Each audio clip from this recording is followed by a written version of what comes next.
Back in 2013, I created my YouTube account under the name NASCAR Fan 3AD.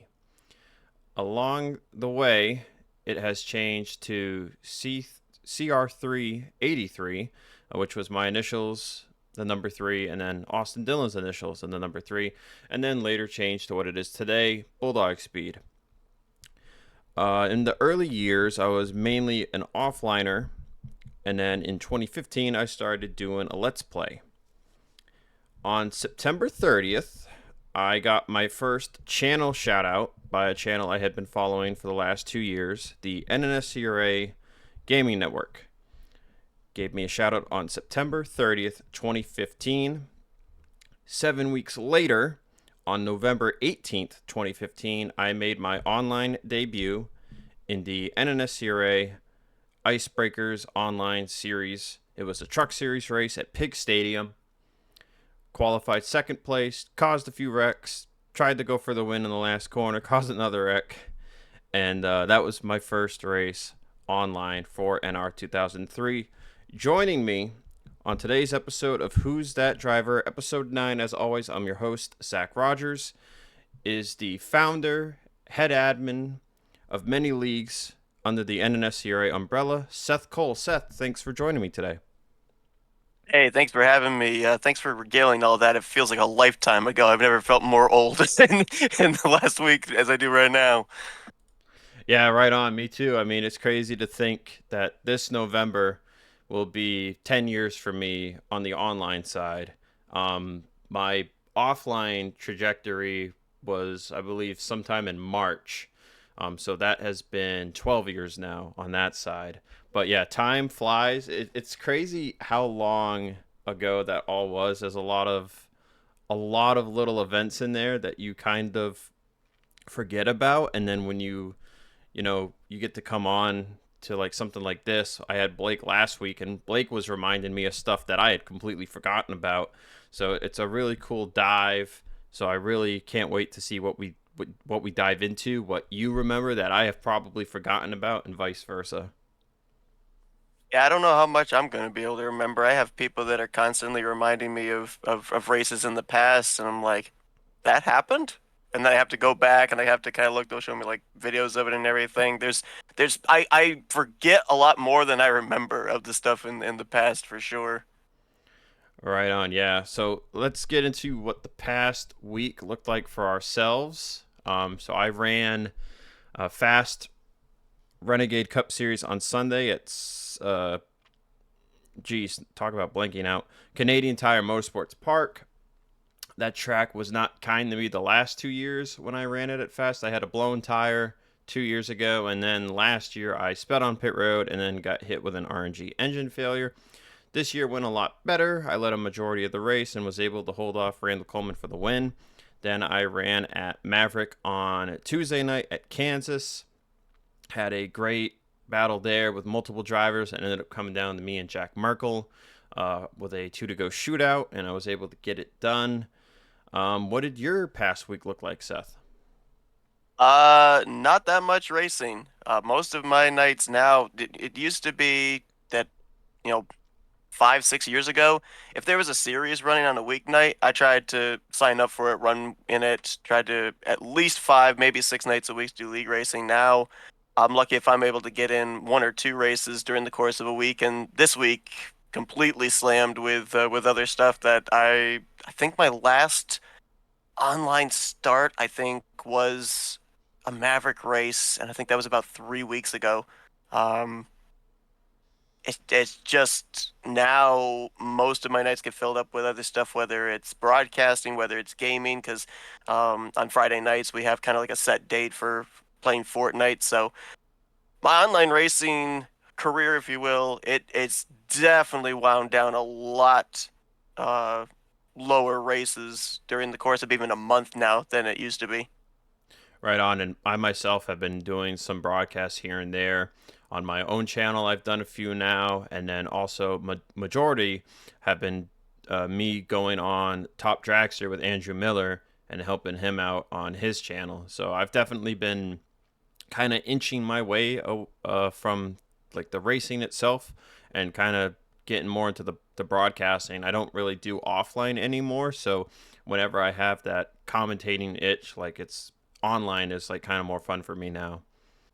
Yeah, because it's more unpredictable Yeah, it's in that respect. I mean, you get a lot more to be able to talk about, kind of as well, because there's the human element to it. There's the human element and the excitement. There's the human element and the mistakes. So it makes it a lot more intriguing. Gives you a lot more storylines. yeah, especially and the AI, you just kind of start to predict what they're doing, and as you Exactly. said, the human element is really unpredictable. Someone might throw it four wide. The AI will typically not do that unless they're at Talladega or Daytona. So it's a lot more fun in that way. You get some guys that can do some really unpredictable stuff. Saw a great finish for RTG's Talladega Challenge Thursday night with Oh our man. man Yeah. Ulysses getting the W.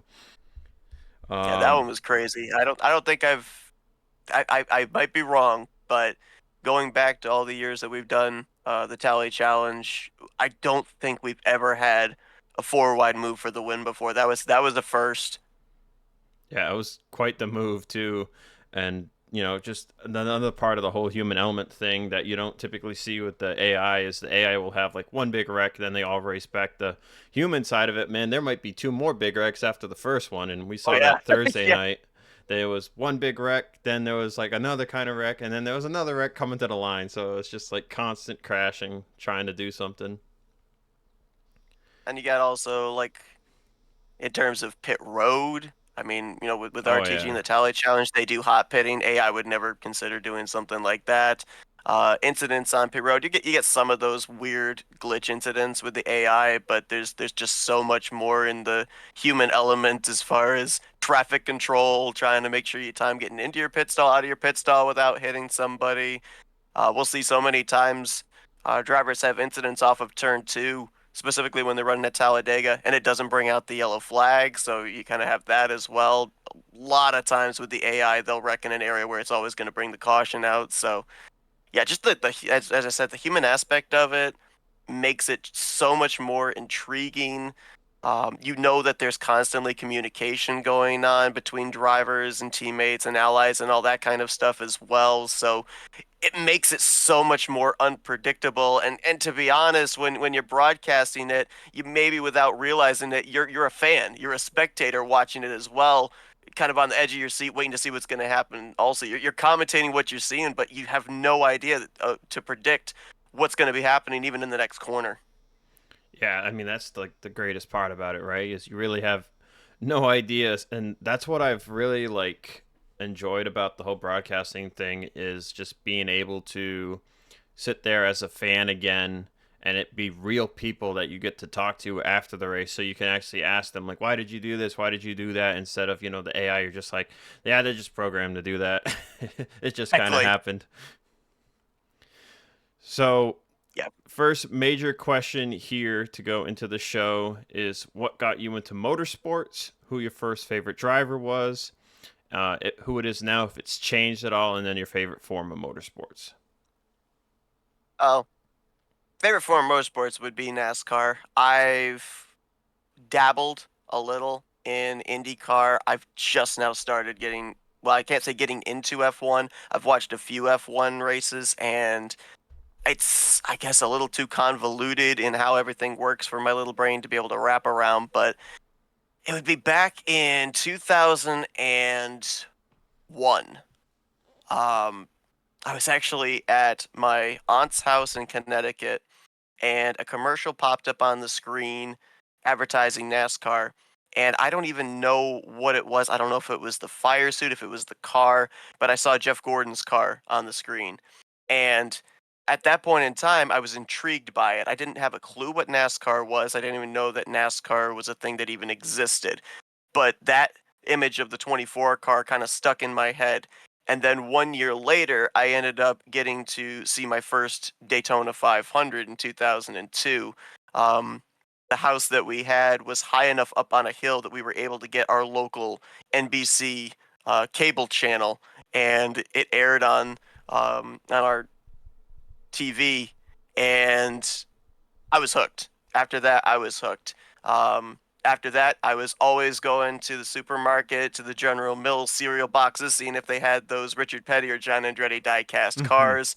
I think they at one point as well had the Bill and Casey Atwood Dodge cars as well, and so I ended up looking for all those die-cast machines.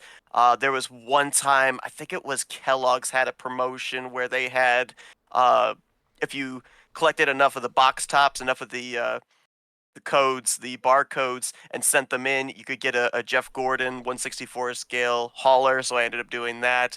I was completely hooked as a fan at that point in time. And then from then on, it just steadily progressed even further where I started getting more into collecting the bigger scale die cast.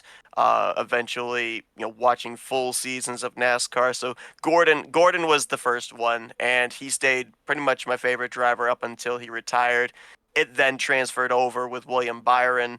Uh, Maybe as much for the fact that it was still the 24 car, but I had kind of followed William Byron in his Truck Series career, his Xfinity Series career, and when he ended up being the driver of the 24, it was a very easy transition into being a fan of his.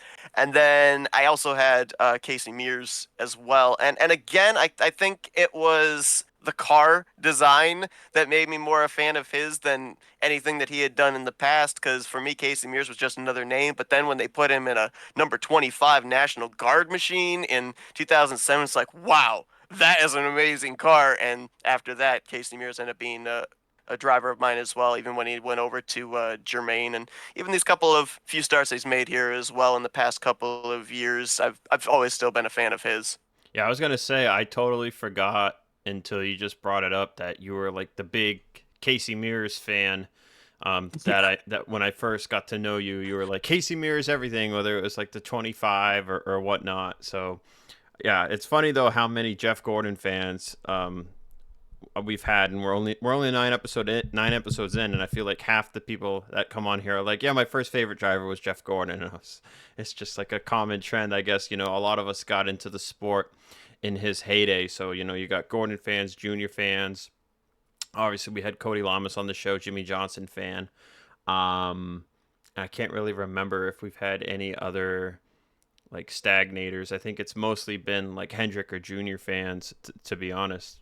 So hopefully there's a little more unique ones we get down the line, but it just kind of shows you like how popular Gordon was, and even I think I said myself on one episode that was like my first driver too. Like I had the Gordon jacket and everything. Yeah, there's probably Stewart fans out there too. The problem is back in the early 2000s, if you were a Gordon fan or a Junior fan, you didn't like each other, but you collectively came together and hated Tony Stewart. So it was kind of an agree to disagree there when you end up having Junior and Gordon fans. Uh, there was one race I went to in Martinsville in 2006. I think it was the second race I had ever been to, and my dad and I, where we were sitting, we had two girls to our right that were Gordon fans. We had two guys to our left that were Junior fans, and they had this kind of fan off where every time that Junior and Gordon would come by the straightaway we were on, they would physically take their finger as if they were pushing their own car along, and they kept doing that against each other. So that just shows the rivalry that the Junior Gordon fans had back in those days. Yeah, that's awesome. I mean, I remember, I think there was a Talladega race where Gordon won in the Pepsi car over Junior, and the fans were pissed. They were just Oh chucking yeah. stuff at Gordon's car. I think it was a Yep. controversial finish too. But yeah, they were not happy that Gordon won that Talladega race. I think it was the timing of a caution, and Gordon was just ahead. Junior was maybe going to be able to pass him if they had stayed green. So yeah, it was Yeah. definitely controversial. Yeah, they were. That was like one of my like most like memorable races I remember watching back in the day. Was just seeing all the trash thrown onto the front straightaway at Talladega. What a moment. So this past week they ran at Kansas. It had ARCA, Trucks, and Cup. ARCA was won by Butterbean. Happy to see Yep. that. I still think it's starting to me. At first, I thought it was pretty cool that they had to have like the race end under green in ARCA, but after seeing him come off turn 4 and then throw the yellow on the white and say, "Oh, we got to do a one-lap shootout," I'm kind of turning into the opinion of just end the damn race. Like he's right there. Like from turn 4 exit to the start finish line is what 500 something feet or so. Like Something like that, yeah. just end the race. You don't need to rack it back up for another one-lap shootout. I was Got to have just the excitement factor, though, Zach. Come on, yeah. entertainment. I mean, that just kind of goes to show, I think, why so many of us are like WWE fans too, because it's like NASCAR's kind of turning into that entertainment aspect. Oh Which yeah. I'm happy to say, like I've kind of really been getting into WWE this year with the whole Cena heel turn and all that other stuff. So, very looking forward to seeing how the rest of the year goes with the storylines and everything. Back to NASCAR though, truck race was won by Hocevar. Uh, in somewhat comical fashion, he flipped the finger to Lane Riggs as he took the checkered flag because he almost got junked by him in 1 and 2. Then Lane Riggs got DQ'd, which I've heard. I read a tweet that they've tied the record for disqualifications across the top 3 series. They could have broken it if they had just DQ'd Chris Buescher, but they just gave him that huge penalty instead. Yep. And of course, Larson with another dominating win on Sunday. I'm curious. I'm starting to think that this is the year where all the big teams have kind of figured it out. And it's going to start to become like it was at the end of the Gen 6 era, where if you're not one of the big 3, Hendrick, Gibbs, Penske, it's going to be hard to win. Like, the first year in 2022, we had so many different teams winning, different drivers that had chances to win, almost won. And then it was kind of the same in 23. And there was a little bit of it last year. But this year, it seems like the top teams have really started to push themselves apart from the B teams like Trackhouse and RCR and stuff. So I'm not so sure how many surprise winners we'll really have here in the summer other than like the road course merchants.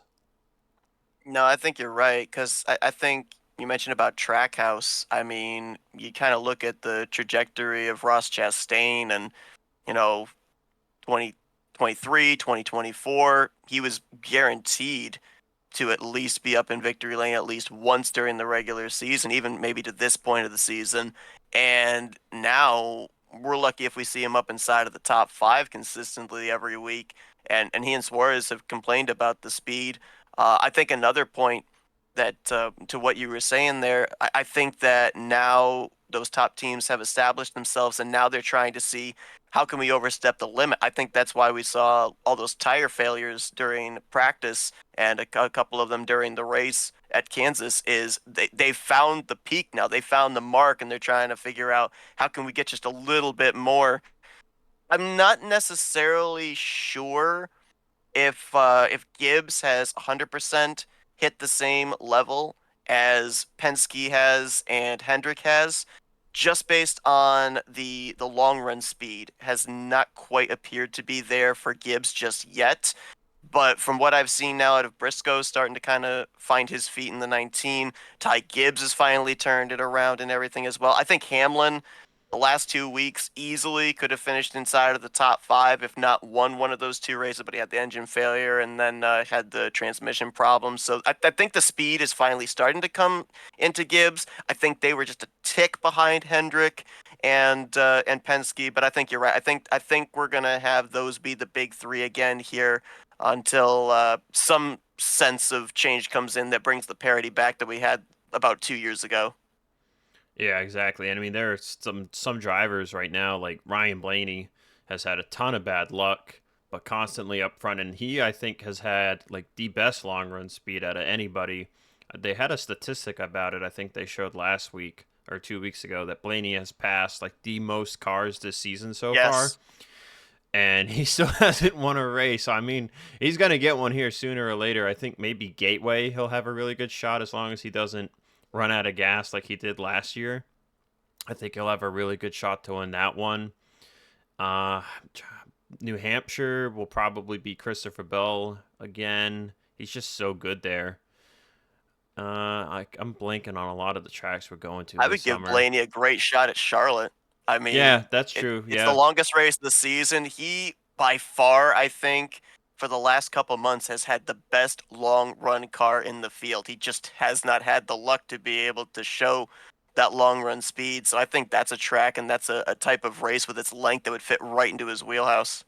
Now, I don't know if they changed the stages up again, but I know the last few years, I want to say the Coke 600 stages are just 100 every stage, or did I they think make the so. last stage a little longer? I can't recall if they did it like 80, then like 100, and then the last like 140. I can't remember, but I wish they would do something like that just to make it more than one pit stop. Like if you took the first three stages and you have stage three end at like say lap 250, and then the last stage would be 150, then that would be like a guaranteed two stopper if they were to go green.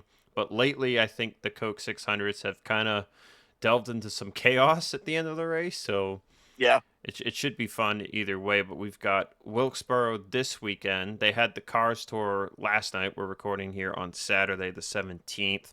I was busy watching something else, so I didn't get to turn it on. I really wanted to, though. I need to look up some clips if I can find them because an old NR2003 community guy, Blake McCandless, was the pit road reporter for that race Oh for wow. Fox. Yeah, he got a huge shot there, and then they had Eric Brennan in the booth doing play-by-play with Kevin Harvick and Junior up there doing the analyst stuff. I really wanted to watch it, but there was another thing that was going on right at 8 o'clock that I had to watch. The Sony Cup Series finally came back to start its final season, so that was premiering Saw on that. YouTube. Yeah, so I was watching that with the boys and the FBRL server. So I was like, I'll watch that instead, even though I'm like, because I know, like, as much as I would have loved to have seen, like, them go to pit road and like, get to see Blake, like, doing his thing, like, Blake's been like just moving up and up and up in the real world broadcasting. Like I'm sure I will see him full time. Like we will all see him full time pit reporting for a network at some point down the line. Like it's just a matter of time to me. Like he puts in so much effort. Yeah, yeah, for sure. I mean, like I said, I remember back in the day racing him, and then you see him broadcasting as one of the commentators for the Coca-Cola iRacing He's series, and I racing in actually it didn't even. now. Yeah, I didn't even know until you just mentioned it here. I didn't know he had actually taken a step up further and was a pit reporter in the Cars Tour. That's awesome. Yeah, he's definitely, you said, put in the work, and it's so cool when you end up being able to see somebody doing something like that, and you're able to kind of point at the TV, say, "Hey, I know that guy. I used to race with that Yeah. guy." Yeah, I think it was I want to say I don't know if it was the COVID year or 2021 that he started doing e-coat commentary, and then it was either 2023 or last year he joined Flow Racing, and he's been doing like the car store stuff in the booth with Eric. But then for this race they wanted Junior and Kevin in the booth, so he went to pit road. So I don't know if Gotcha. he's done pit road before or if this was his first time, but cool to see nonetheless. And I know there was one year where he was running around with Parker Kligerman for NBC, and he was Kligerman's cameraman, if I recall. I think he did Oh, that's that one cool. year. Yeah, he did that one year. I want to say that I think that was 2023. He did that. So that was like I follow. I got him on Facebook. I follow him on Twitter. So like you see the posts here and there, and you're like, oh, that's awesome. Um, so yeah, definitely looking forward to how further his career will progress. And then like I think that's just kind of cool because it shows it's kind of like the commentator's version of William Byron. Like Byron started Yes. on iRacing and now he drives real cup cars. Blake started doing eco commentary and then down the line for all we know he could be a play-by-play or he could be full-time pit road. Like he has gone from the virtual to the real life. So it's like you can it would be cool to see other people get to do the same thing if they want to, but I know from going to a broadcasting school that the like real life thing is like pressure city. Like Oh they yeah. want you to be on it. But But it's not cool only to see that, but I know like nonetheless. a lot of the broadcasters, they'll have somebody like talking in their ear while they're actually talking in the broadcast, and it's like, man, how do you keep all that straight? Yeah, I don't know if I could do that. Like I don't think I could. I don't think I could. I need to be able to focus on what I'm saying. But with all of that said, let's dive into your story of NASCAR Racing 2003.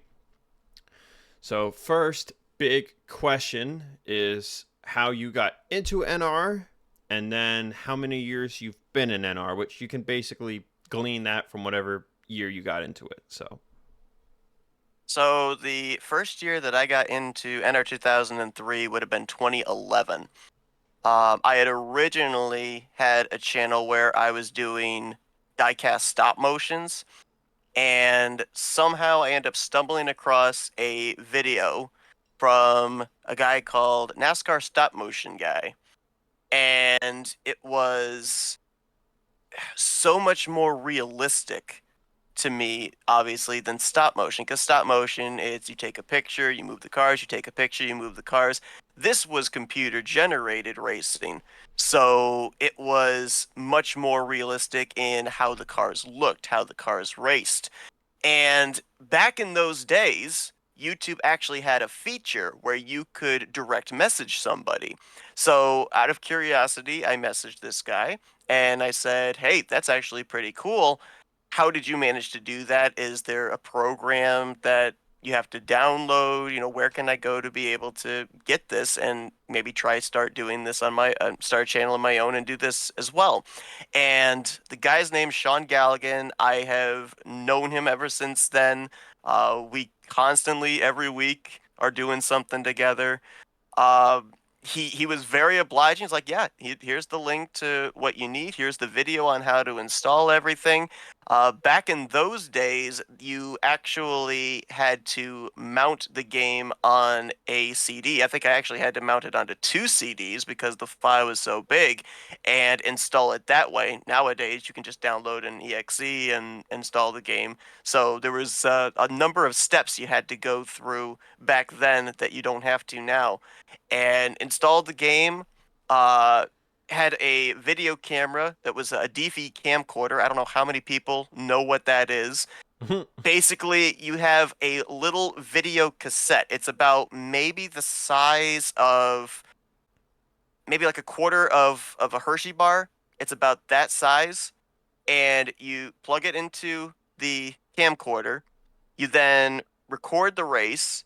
You then have to take a DV cable, plug that into your DVD player, record what's on your camcorder onto a DVD, then take that DVD, put it into your computer, and record what was on the DVD as a video file. So it was like a four-step process to be able to get the videos out. But that's how I ended up getting in 2003. Eventually, as the years went on, it progressed where I was able to use Fraps, which was a much better oh recording yeah, software. Fraps. Trent Dunham introduced the whole NR community to that. Um, After that, you ended up having all the different features of creating a starting grid, creating a custom point system, all those type of graphics, and then eventually, this ended up taking place after I started doing broadcasting. I discovered OBS and realizing, hey, not only can you live stream with this, but you can also record with this, and you can be able to use hotkeys for different overlays and changing scenes and all that type of stuff. So eventually, it ended up progressing to using OBS as the recording software and everything. So long process of what would it be now, 14 years that I've been doing Enter 2003 offline videos and series and stuff. I remember Sean. Sean's channel was like one of my favorites to watch because it was one of the easier series to sign up for. Whenever he had his signups video, I was typically like home and I was able to like comment on a video. And then that was also, I think, like the first championship I won offline wise was on one of his was for his series. So that kind of Mm. made me a mainstay in his series. So that was cool. But I remember it's funny hearing you say how much more of a hassle it was for you because I had a like cheap Walmart MP3 player that I could fit like two 10% race recordings on, and I would record with that. It would lag and buffer all the time. And but like I was able to record with that. I was able to talk into it while I recorded it, and then like I would plug it in and like just upload the video file like that way through Movie Maker and all that stuff. So yeah, it's crazy like when you look back just 10 years. It's only 10 years and our computers haven't really changed too much, but like all the tools we use for offline have evolved so much. You mentioned Fraps. I switched to Bandicam because at the time Yep. I didn't know we had cracked files that we could put on. Like I didn't know about those, so I would use Bandicam because you got 10 minutes free with Bandicam. Fraps, you That's got right. 30 seconds, I think. I'd forgotten about that with the trial versions. Yeah, you got 30 seconds with Fraps, but you got 10 minutes with Bandicam. And you could the screenshots you could take with Bandicam were always watermark less. So I used Yep. Bandicam. I think I tried OBS at first, but I think I might have had the bitrate too high, so I couldn't get the recording to work properly. But I eventually transitioned to recording with OBS 2. A lot higher quality, of course. Bandicam would also sometimes like frame drop and cap at 60, and it wasn't like as good as using OBS. You know, you could do more with OBS. Starting grids, though, it's funny you mentioned those because I totally forgot about starting grids because like your channel, you would always have like the pictures with your starting grids of the cars from like the player info screen or whatnot. Eventually, like you would do renders and all that stuff. I don't I don't watch a lot of offline anymore, but I'm curious how much people still do those because I know Noah Hart for Sony Cup would just do like a scrolling text starting grid. I just would go through the order. I think Shane Sides had like the that custom overlay we had at one point where you could type in different fonts and stuff. If you remember that with the different flags, there was like a website for it. I think it was a sign-on thing or something. Oh, I don't remember that. You would like put it in the video program as like an overlay, and I remember there being a website for it, so you could just like plug and go, and it would export the PNG for you. I don't know if that website is even around anymore. I think the owner had to take it down, but that was like a thing I would see on sign ons TM Master Cup videos or Shane's DWSR videos. I still see sign on using them, so I'm wondering if he just like has the template and he uses it.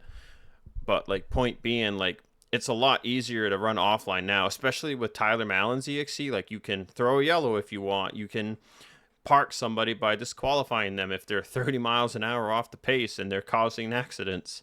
Like you can do so much more now for an offline league. It's really nice.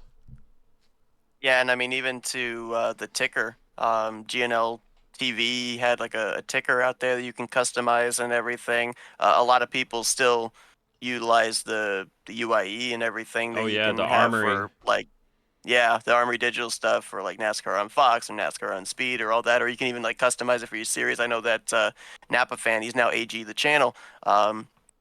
He does custom things and everything, and while it's great to show the top 10, it's actually cool that you're able to then show everybody in the field as well where they're all running. Granted, it takes a while to update each time because it's sometimes going through a 40 to 42 car field, and if you're at say a short track, you're probably not going to get quite the accurate lineup every single lap. But to have that where now you're able to show the entire field rather than just the top 10 where everybody's wondering or trying to peek back mid-pack rear of the field, where the heck am I running? Now you're able to have that information as well. Like you said, the evolution of Enter 2003, where this was something that was created, released back in 2002, how it is continually evolving itself with the mods, with the tracks, with what you're able to utilize for tools for offline races and even for online racing. It's incredible. Just not that it's survived, but it's thriving.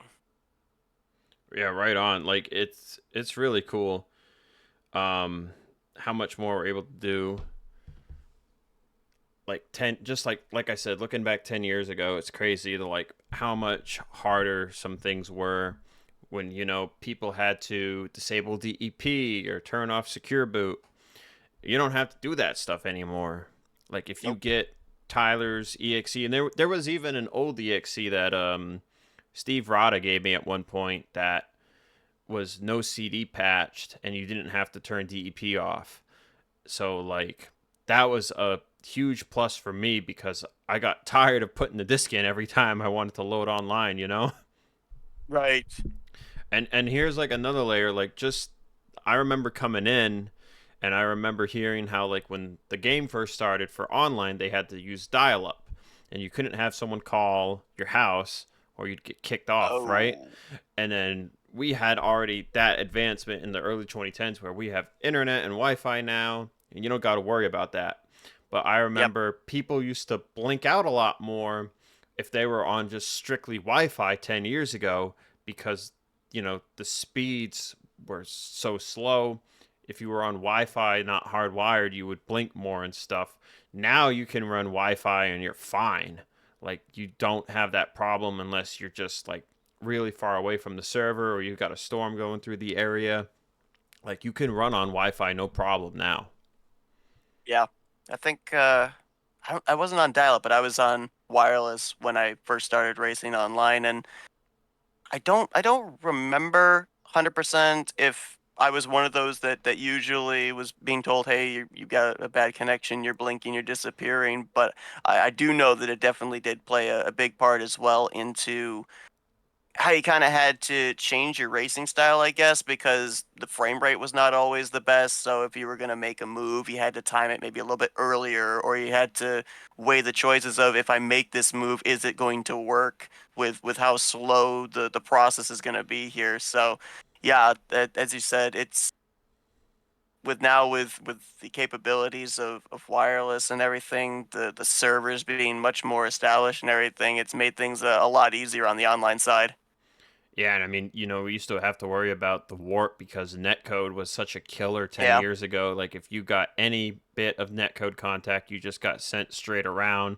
That's another thing Tyler improved with the EXE is you can touch doors a little closer and you can actually rub doors a little bit if you're running, the updated EXE, and if the server side has it too, you can get a little closer and stuff, and it's easier to like catch the car. Like it's still scary. Like if you get net coded, like it will step you sideways a little bit, but it's not like a race ender now. If I bump somebody off into the corner, you can almost kind of just push them through the corner as opposed to them just getting flat out dumped. So Yeah. yeah, it's just amazing how far we've come. So since we're talking about a lot of online stuff, let's talk what your first online league race looked like, number, mod, and track, and then how you did. Okay, so my very first race was 2014.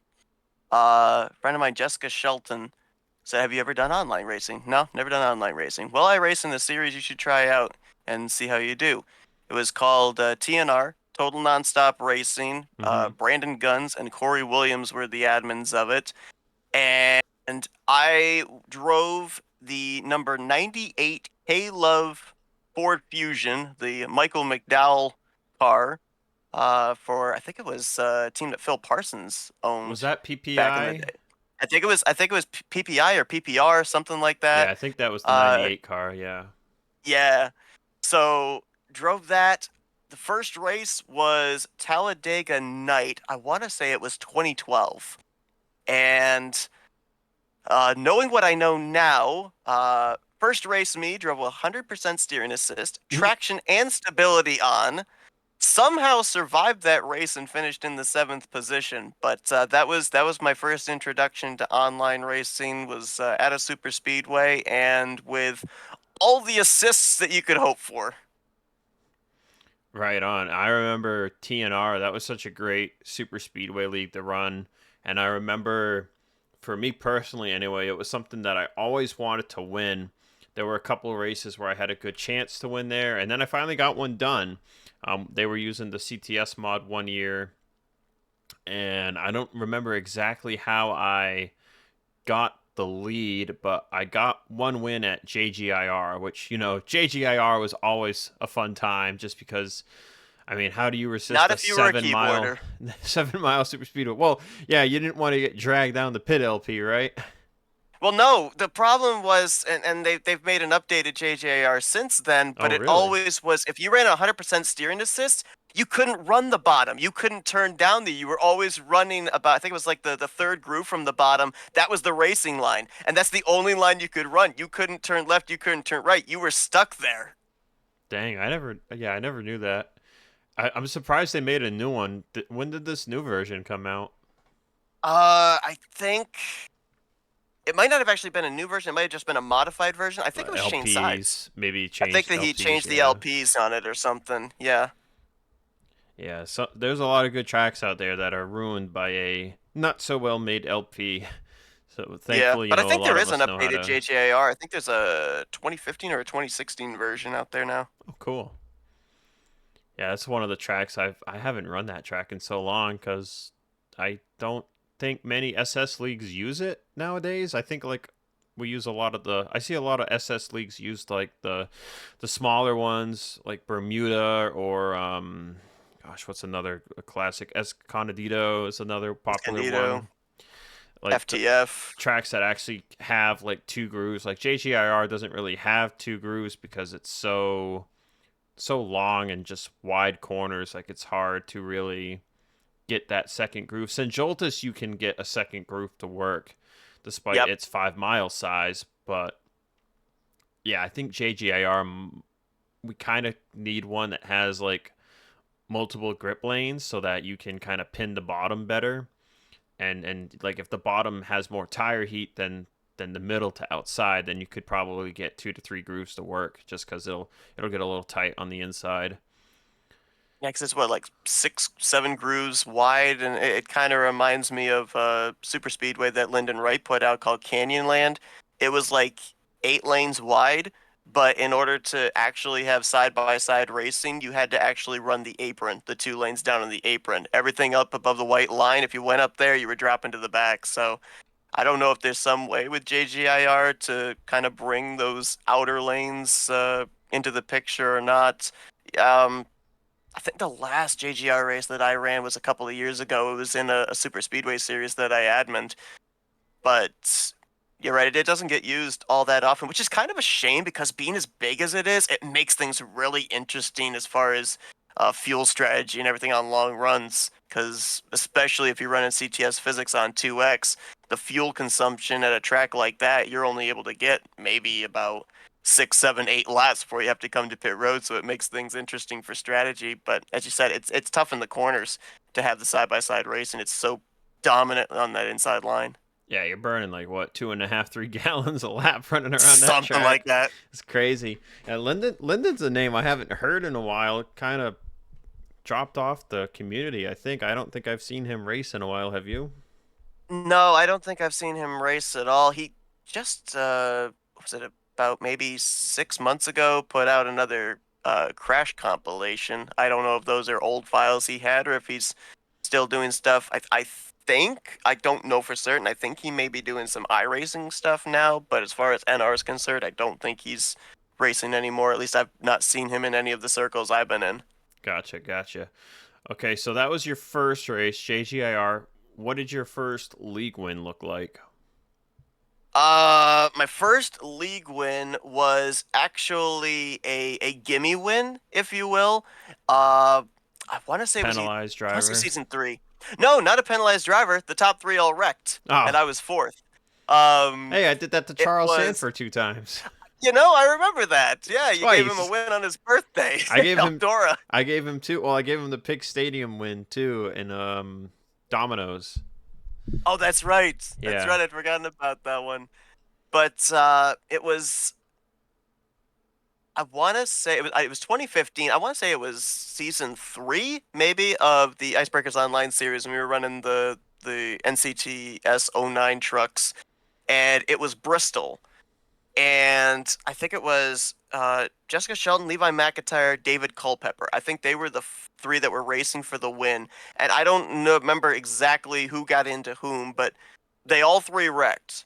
And I got by them. The race ended up finishing under caution. I think they wrecked with 2 to go. And at that time, I actually didn't even realize that I had won. I didn't have my F2 up.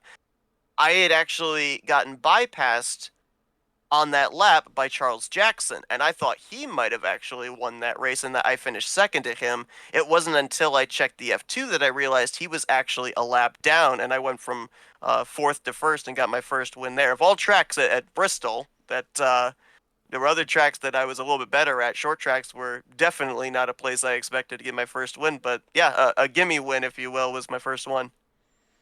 Right on. And so now keyboard, you were keyboard for a long time. Who was your first mentor, if you even could say you had one? Who helped you out with keyboard settings? I don't really think I had a mentor when it comes to keyboard settings, to be honest with you. There were some of us that, would maybe bounce ideas off each other, but there never was really somebody that told me, you should do this, you should do that. Um, there was the odd pearl dropped of turn stability off. You don't want stability on. Turn traction off. That wears your tires out too much. But I mean, aside from that, I don't really think that there was a mentor. There was myself, Ian Dutta, DJ Curtis, Cody Lamas that were your keyboard warriors in a sense, but it was basically just to kind of learn as you go and adapt to what you were able to do as a keyboard driver. A lot of things the controller drivers, the wheel drivers had advantage on us with, especially when it came to the mile and a half, 2 mile racetracks, with being able to maintain speed through the corner because you could half throttle it if you were on a wheel and pedals. If you're racing on a keyboard, you're literally click, release, click, release, click, release on your throttle. So it made things a little bit tougher in that. But no, I don't think there was really ever a mentor. It was just basically keyboard warriors kind of bouncing ideas off and adapting that way to seeing, does this work for me or does this not work for me? Right. Now you switched to wheel, right? Or are you still keyboard? I'm 50-50. It depends 50-50? on the race. If it's a super speedway, sometimes I'll still stay on keyboard just because I don't know, there's a bit of a comfort level in that. I've the last couple of times I've raced a super speedway on wheel, I'm not as steady with staying to somebody's back bumper as I am on keyboard. I feel like there's a little bit more control. And again, with the aspect of, you don't have to necessarily worry as much about half throttling and everything. You just pedal to the metal or breathe the throttle a tiny little bit. It's easier on a keyboard.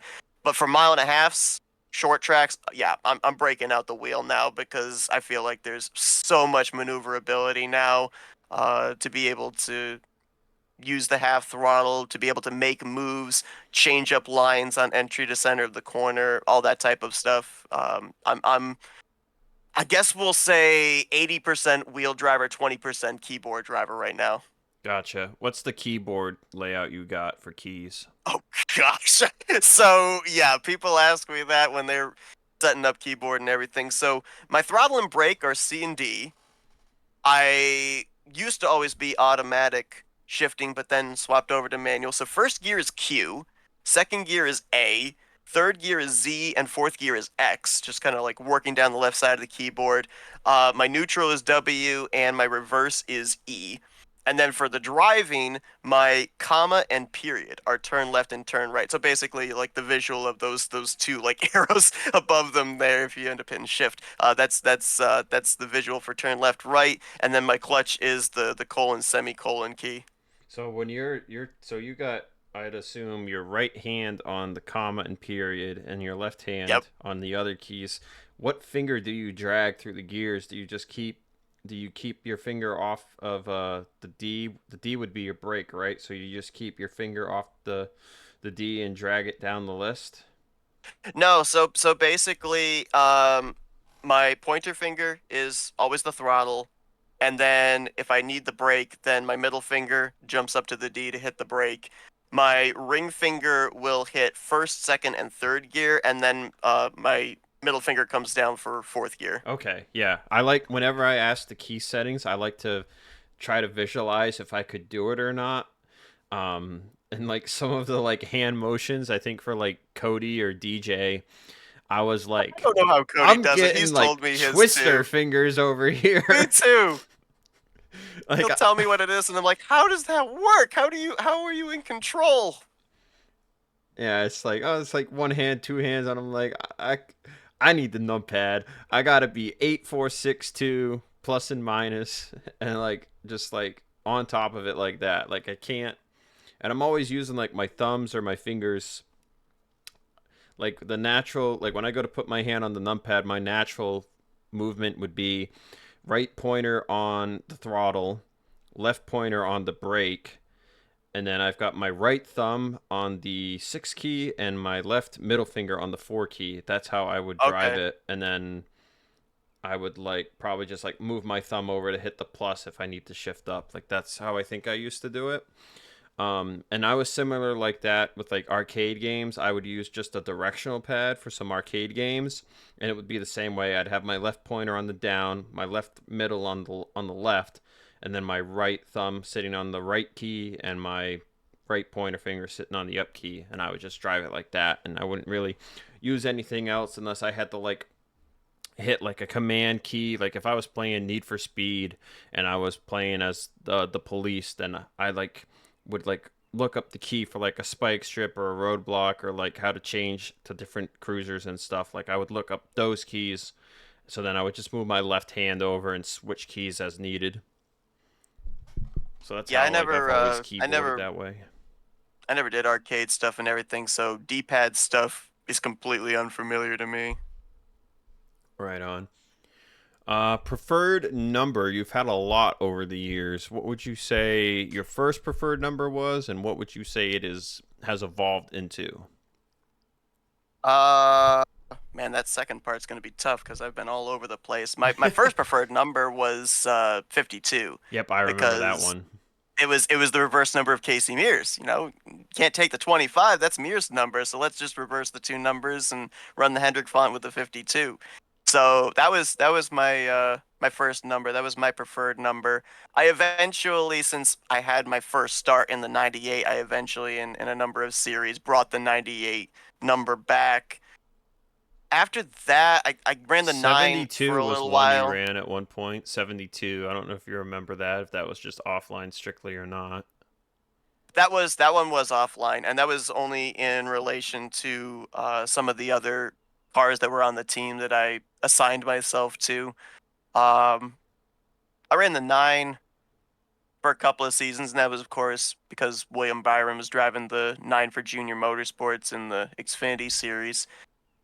Nowadays, though, I'm all over the place, and a lot of times, I guess it's just basically in relation to my online teammates, what they're running. If somebody's running a Rush Fenway Keselowski number font, then I'll run something similar to that.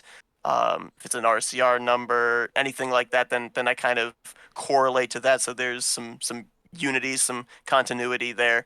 I don't really think that right now I have an established number. I guess maybe the last number that I ran consistently from one series to the next, and this was about maybe a year and a half ago, was the 78. Okay, But yep. other than that, I'm all over the place. Okay, so explain the 93 then for Maverick, because I just won in that car for you on Tuesday night. So the 93 was not my choice.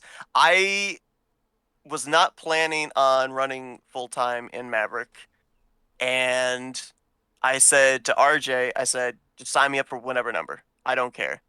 Whatever number you put me in, and I'll make my limited number of starts. So he chose 93. So that was an entirely RJ Bishop decision. Okay.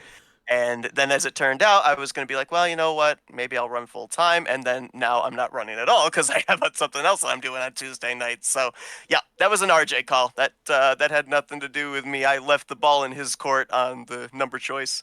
Right on. So talking about the 52 car, I remember going on the old NNSCRA Weebly site back in the day, and you used to have like slideshows of schemes and stuff. Mm. And I just, without even like needing to look it up, I can visualize in my head your number 52 Hershey scheme. That was one of the main sponsors that I had back in the day. It was Hershey's or something Hershey related with the 52 car. You're right.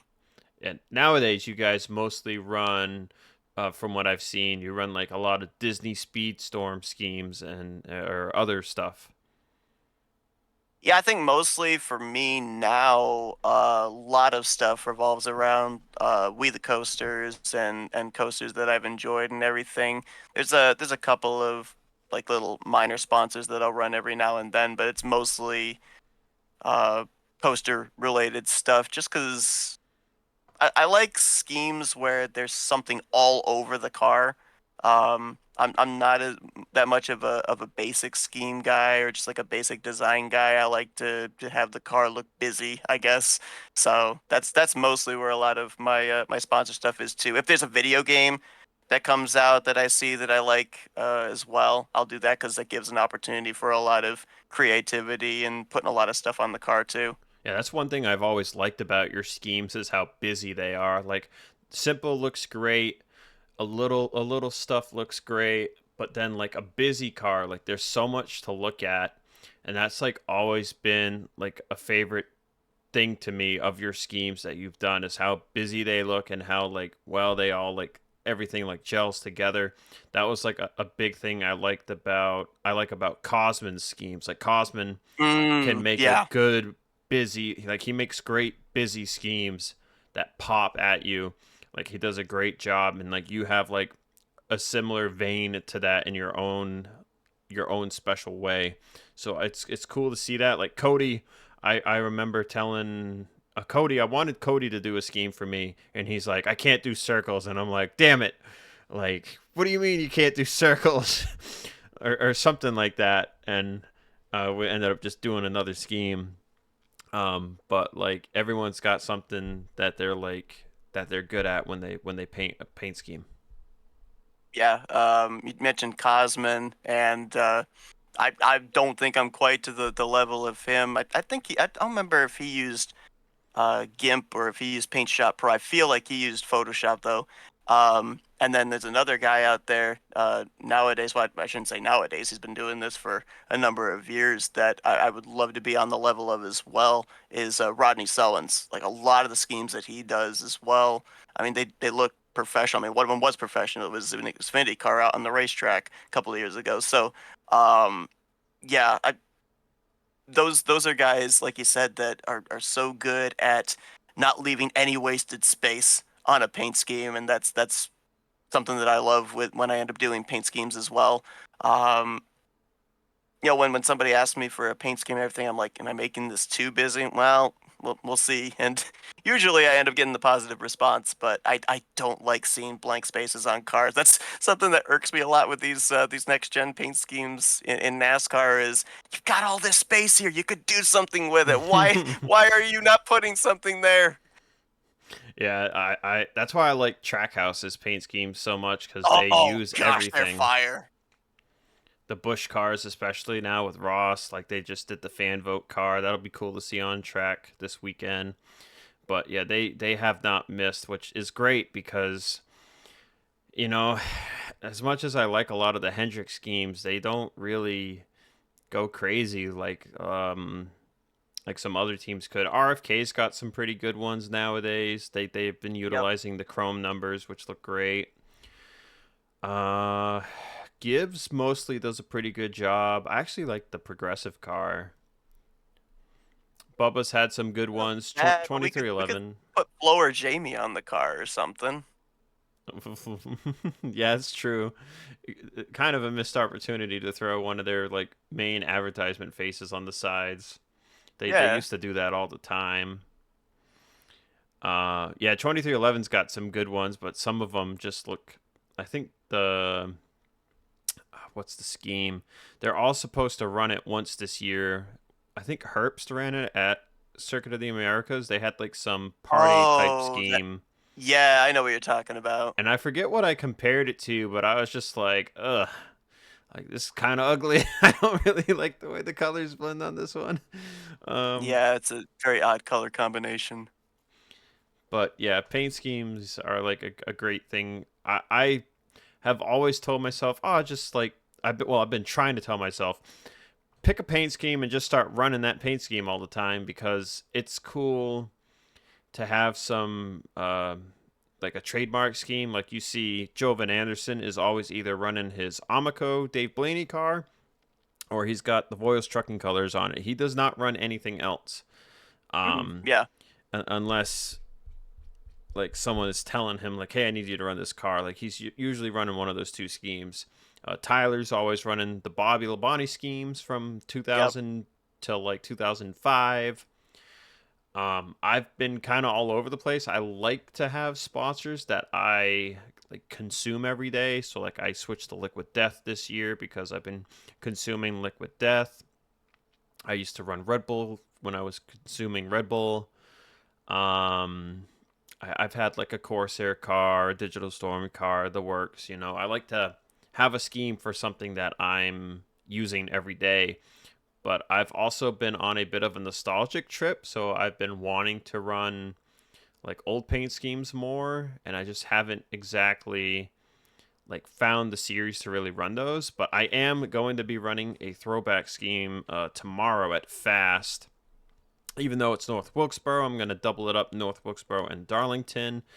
I'm having Cody do Mark Martin's 2005 Viagra scheme, so that'll be fun to run. Oh, nice. And I do run Chevys, but I told Randall, I'm like, I'm running Ford for these two races. Is that cool? He's like, I guess so. I'm like, well, Moyers ran his Dr. Red car for like half the season last year, and that was a Ford. So I think you'll be okay letting me do it. But I was talking to Cody about it yesterday, and I was like, he's like, how do you want the number? Because if I move the number forward, it doesn't line up with the blue circle on the door. I was like, just make it a full throwback. Put the numbers on the door, everything. Like, just do a full throwback. Like, I want 100% throwback because we get a lot of throwbacks in NASCAR today, and they're not really full throwbacks. Like they're different Nope. sponsors with the base, and one of them they And didn't even let them use the color scheme for Chase Elliott's car. Like what the heck was up with that? oh yeah. Yeah. Yeah. Yeah. There was only one person that I talked to that was like, "Oh yeah, I recognize by the design it was a Ken Schrader throwback," and I was like, "How exactly did you recognize it?" Yeah, that was definitely not a throwback in my opinion. This is where we get to the fun questions. So the first question I'm gonna ask is, who was your main rival? That can be positive or negative. People typically go with positive. Main rival in NR. We're talking online? Yeah, online. I don't know if there's Oh really boy. offline rivals. I feel like a lot of us like wanted to push Oh, each you other. have you not heard of the legend of Trent Dunham, Tim Walsh, my guy? Man, that was an offline rival for the ages. Um, no, let's see. On the online side, there were people that I would get frustrated with, but it only lasted maybe for a race. Um, Like I me. guess did I ever get mad at you in a race? I don't remember. I used to get mad at the calls you would make. You weren't alone. There were a lot of people that were mad at the calls I would make. I guess, and I think this kind of went to a level of immaturity on my part. I guess like the really only major rival that I had, and this was very early on. This might have been 2014, 2015.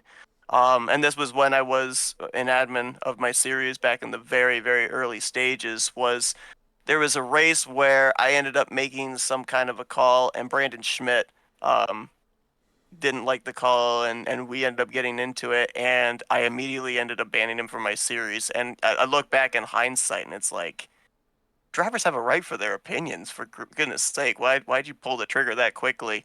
And he and I eventually talked it out and everything too. I mean, I guess in terms of a rivalry, that was one that maybe lasted for a couple of months. But other than that, I mean, not really much of a negative rivalry against anybody in my career. I don't even really know if there's a single person that I could single out in terms of a friendly rivalry either, because there's a bunch of people that I've raced with and against in these multiple years of sim racing, and a lot of it has just been in terms of friendly competition. I wouldn't say that there's been a full-fledged driver that, I've gone against as a benchmark that I have to beat this driver or anything like that. Mm-hmm. Okay, so you could actually probably say that maybe Brandon was more so first person you butted heads with. Yeah, That's another yeah. question on here. So this is like a kind of a twofold question now. So lately, the on this show now every week, we've kind of made it a trend of asking. Probably, I think one of my favorite questions to ask, if you have an answer or not. Who is the driver, or well, have you ever intent wrecked another driver? I've not intentionally wrecked another driver um in terms of like driving into them, spinning them out or something like that. Have I ever attempted to cause somebody to wreck on their own? Yes, I have. I How's don't that remember work? what series. Basically, block them and hope that they bumper grab off of you. Okay. So I don't remember what the series was, but I remember it was at Bristol, and I wasn't one of the fastest cars, but I could stay on the lead lap for the most part. And Tyler Mallon at one point, this was I think this was back when I was racing and wasn't able to talk either, so I wasn't able to do much typing and driving at the same time. And I was fighting to stay on the tail end of the lead lap at one point, and Tyler comes over, comms, and says, "Man, I wish these slow cars would get out of the way." And I took an offense to that with the fact I'd been on the lead lap the whole race and everything. So at a point when he ended up coming up on me, I threw some major blocks on him and was trying to bumper grab him and cause him to wreck. Well, that's crazy. He and I recalled that back a little while after and laughed about it. But yeah, that was that was the only time I could think of where I actually like intentionally tried to wreck somebody or get them to wreck themselves. I've had, you know, moments where I'll like hip check somebody, like give them a little door bang or something like that, or I'll bump them under yellow, but I haven't intentionally wrecked anybody that I can remember. Gotcha. What's the dumbest thing you've ever done on track? All right, how long do you have? Man. Well, yeah, let's. My first introduction to, we're talking about all these names like Blake McCandless and everything. I raced in a league called the FSRL. I think it was a Mike Fallon series, and a lot of the guys that you now see racing up in the higher series on iRacing were in that. And I don't recall the track. It was a super speedway, but I don't remember where it was. I'm coming off of pit road, and the leaders are coming up on me, and my steering assistant is like, "You're coming up on the track right now," and I Uh will oh. page the field. That No. yeah, yeah, that was not my finest moment. I don't remember. I don't think I got banned from the league, but yeah, that was definitely not my finest moment at all. Um, oh gracious, let's see. Is there any others that really stand out that I can think of that were stupid things that I did? Well, one that if you want to go recent, just go to the Daytona race in Maverick. We're all racing single file, teammates all lined up for like the top three, four. I think I was in the third position, and in practice, I had attempted seeing what happens if you're running in a line and you drive it down to the inside, and if you can slide jump up in front, and it worked several times. So I'm thinking, we're riding right now, but I'd like to lead a lap. So I dove it down to the inside and didn't realize that the right front tire heat had been as high as it was, and it didn't stick. And I slid up and I took Joven out from the race lead. So if we're looking at No. a recent dumb moment, I think that probably be up there. Oh man. He still finished well, so it was, I don't feel as bad about it, but it wasn't a smart move at the time. Right. Yeah. I mean, I'm trying to think myself. So what's the last time I did something dumb? Man, I'm kind of blanking. I drive pretty clean and relaxed now.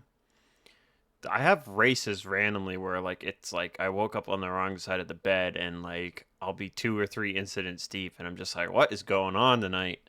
But then like other times I'm just like clean, clean, clean, no problems. I usually like give people more space than they really need now just because I want to make sure that we can just go as green as long as possible.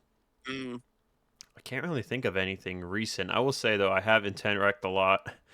Um, so definitely a long list for myself. I know Cosman and I think went back and forth a few times back in the day.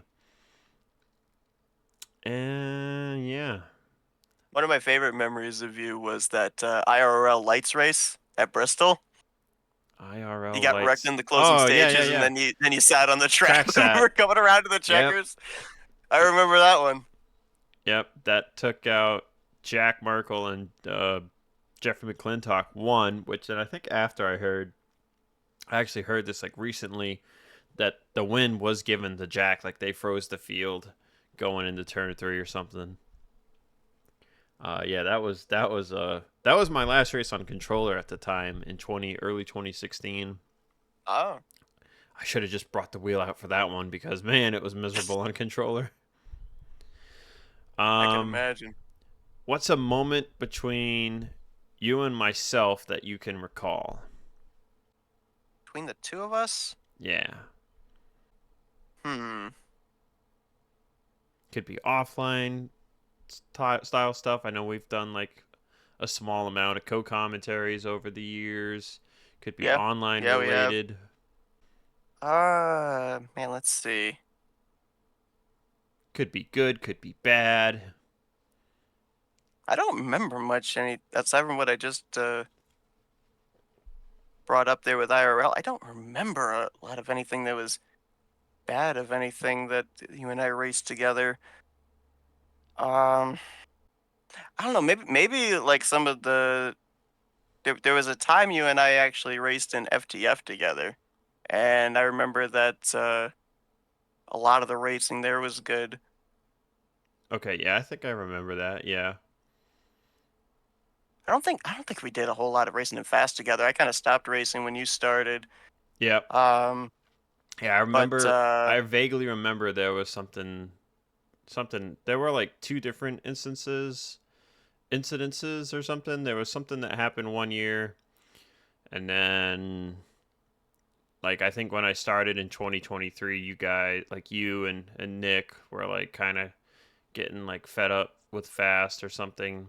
So like you guys like kind of stopped racing when I came in, and I think you had something else going on Sundays that took that time. yeah, I think I started up a series on Sunday nights. I guess for like a funny thing that I remember with you and me is, was it season 7 or season 8 of Icebreakers when we had it with open setup, Seven. and you just like were dominating in that series, and so we had that Jack Sparrow meme. Why is the 6 always winning? Yeah, yeah. We had that for Net Zero too. Why is the Oh, 20 that's right. always Yeah, yeah. winning? Yep. Yeah. Yeah, that was great. Yeah, I think I had you remake that meme at one point years later. I don't remember for what series it was, but I was like, "Hey, can you remake this so I can post it?" Yep. Yeah, that was a good one in the rum bottle. I'm trying to remember. Didn't you made your first? Well, not didn't make your first start, but I think you got your first win. Wasn't it like oh, what was the series called? Domino's Dash series, Kill Care, I Yep. think. Yep, Domino's Kill Yeah. Care, and then I won at um some other small short track and I got a win at Phoenix. Those Don't were remember what truck you were driving though. I know we were in the 6. trucks. Number 6. Was it the 6? KHI Okay. truck. Yep. Oh, that's right. That's right. And then I won one race in the number 8 truck at one point because I switched because I was like, oh, I want to run a Dodge now. Oh, So I ran the number. the I old switched to Robert Band truck. yeah. I switched to the number Going back 8 to truck. Oreo truck series. Yeah. Yeah, those were fun times. I remember I was taking dominoes way too seriously though, and you were like, "You're not racing this league anymore. You can run icebreakers, but you're not racing dominoes. You're taking it too seriously." And I was like, "What?" I was like, "Come on." I don't know if you remember that I or not. was I was a stickler admin back in those days. Now I'm a lot more relaxed and everything because I don't know. I guess back then I was gun shy. I'd seen where in other leagues, people had like those gray area moments and it would cause problems and I was like, that's not gonna happen in my league. I'm gonna have a rule book and we're gonna follow that rule book and don't you try overstepping the line or there are consequences and everything. And now I look back on that and it's like, yeah, I was young, I was stupid, but I remember a Texas race. I don't remember if it was icebreakers or something else, but there was a Texas race where it was not a good race. We were having a lot of yellows. So a lot of us were getting bored and we were just like swerving up and down the banking under yellow. I think I know where you're going with And this. I think it was Cole Baker and I forget if it was Will Hoyt or somebody else. It might have been Joey Murphy. I don't remember, but I think Cole was one of them. And you said, if you guys wreck, you're not getting your spots back. And Mhm. sure enough, one of them wrecked, and you were like, "Oh, to the back you go." The And other they were, individual was Ian Dutta. "Oh, it was Dutta. That's right. Yep. Yeah, yeah. I think it was Dutta who got spun out, and you were like, "To the back you go." And yeah, they were not happy about that. Nope. Oh I man, recall that race. I remember that vividly. there's a clip out there. Not my proudest moment. I don't remember the full context of why I said it, but there's a clip on my channel. I think I edited it out a little bit because I wasn't happy about the end of the clip. I just edited it into just the funny clip of me wrecking Dylan under yellow at Mid Ohio by accident, but it was in Cole's league, and I whispered him saying, "Oh, like I need to pit," and he either my button didn't work or he just didn't hear me because someone else was talking. I don't know. It was like 9 years ago, but he like said like, "Oh, like I guess no one needs to pit," and I like whispered again, and I was like, "I have to pit," like yelling at him. And he's like, "Oh, I didn't hear you," and I was like, "Oh, maybe you're just getting deaf like Seth Cole." And I don't know why I Whoa, made okay, that. wow. We were taking shots at the old man even back then? Okay. I don't know what moment you didn't hear me caused me to say that in that moment, but yeah, I was like, I need to cut that out. I wish you'd left it in. I was like, why did I say that? I don't even remember. I mean, Oh golly, man. but yeah, that was back when we had issues.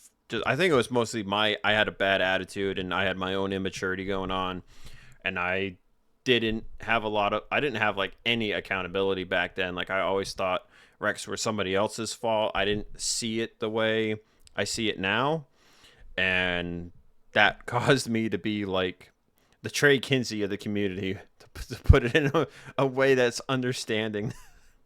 Yeah, I mean, we've all been there. We've all been there. And you know, I don't know. Obviously, the maturity comes into play, but I don't know what it is that kind of has us turn the corner, and we're like, let's take a step back and look at this. I've had numerous races here in the last couple of months where, in the moment, I'm frustrated. I'm like, why the heck did that person do that?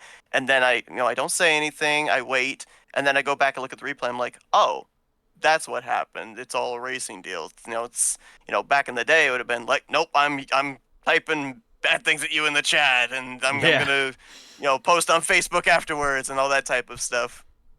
yeah. Like definitely, I definitely did the same thing, and I've gotten better at like just waiting and being like, yeah, I'm not really sure if I came up or if you came down, but sometimes I'll feel convinced. Like there was a fast race at Bowman Gray, and I was like, oh yeah, the 95. It was Fran Gomez was racing. I was like, he's probably going to send it in the turn one on the restart and wreck Randall. And then sure enough, on the restart from the outside, it appeared as if Fran overdrove the entry, wrecked Randall, and wrecked Randall into me. But Randall got saved by me didn't lose all his track position. I fell all the way to the back and had to make it back up in like the last 25 laps. But so in the moment I ran my mouth, and then I go back and look at the replay, and it turns out that another teammate of mine had restarted behind Fran and actually hit Fran in the Randall. So then I felt Mm. really stupid. Yeah. I mean, it happens. It happens. I mean, I've said it all the time now. If someone ends up getting mad, it's like it's heat of the moment. Um, I'll see so many people. They'll be like, "He said so and so." And it's like it's heat of the moment. Talk it out afterwards. Move on. Yeah, exactly. And sometimes that's really hard for that was really hard for like myself to do in a lot of moments.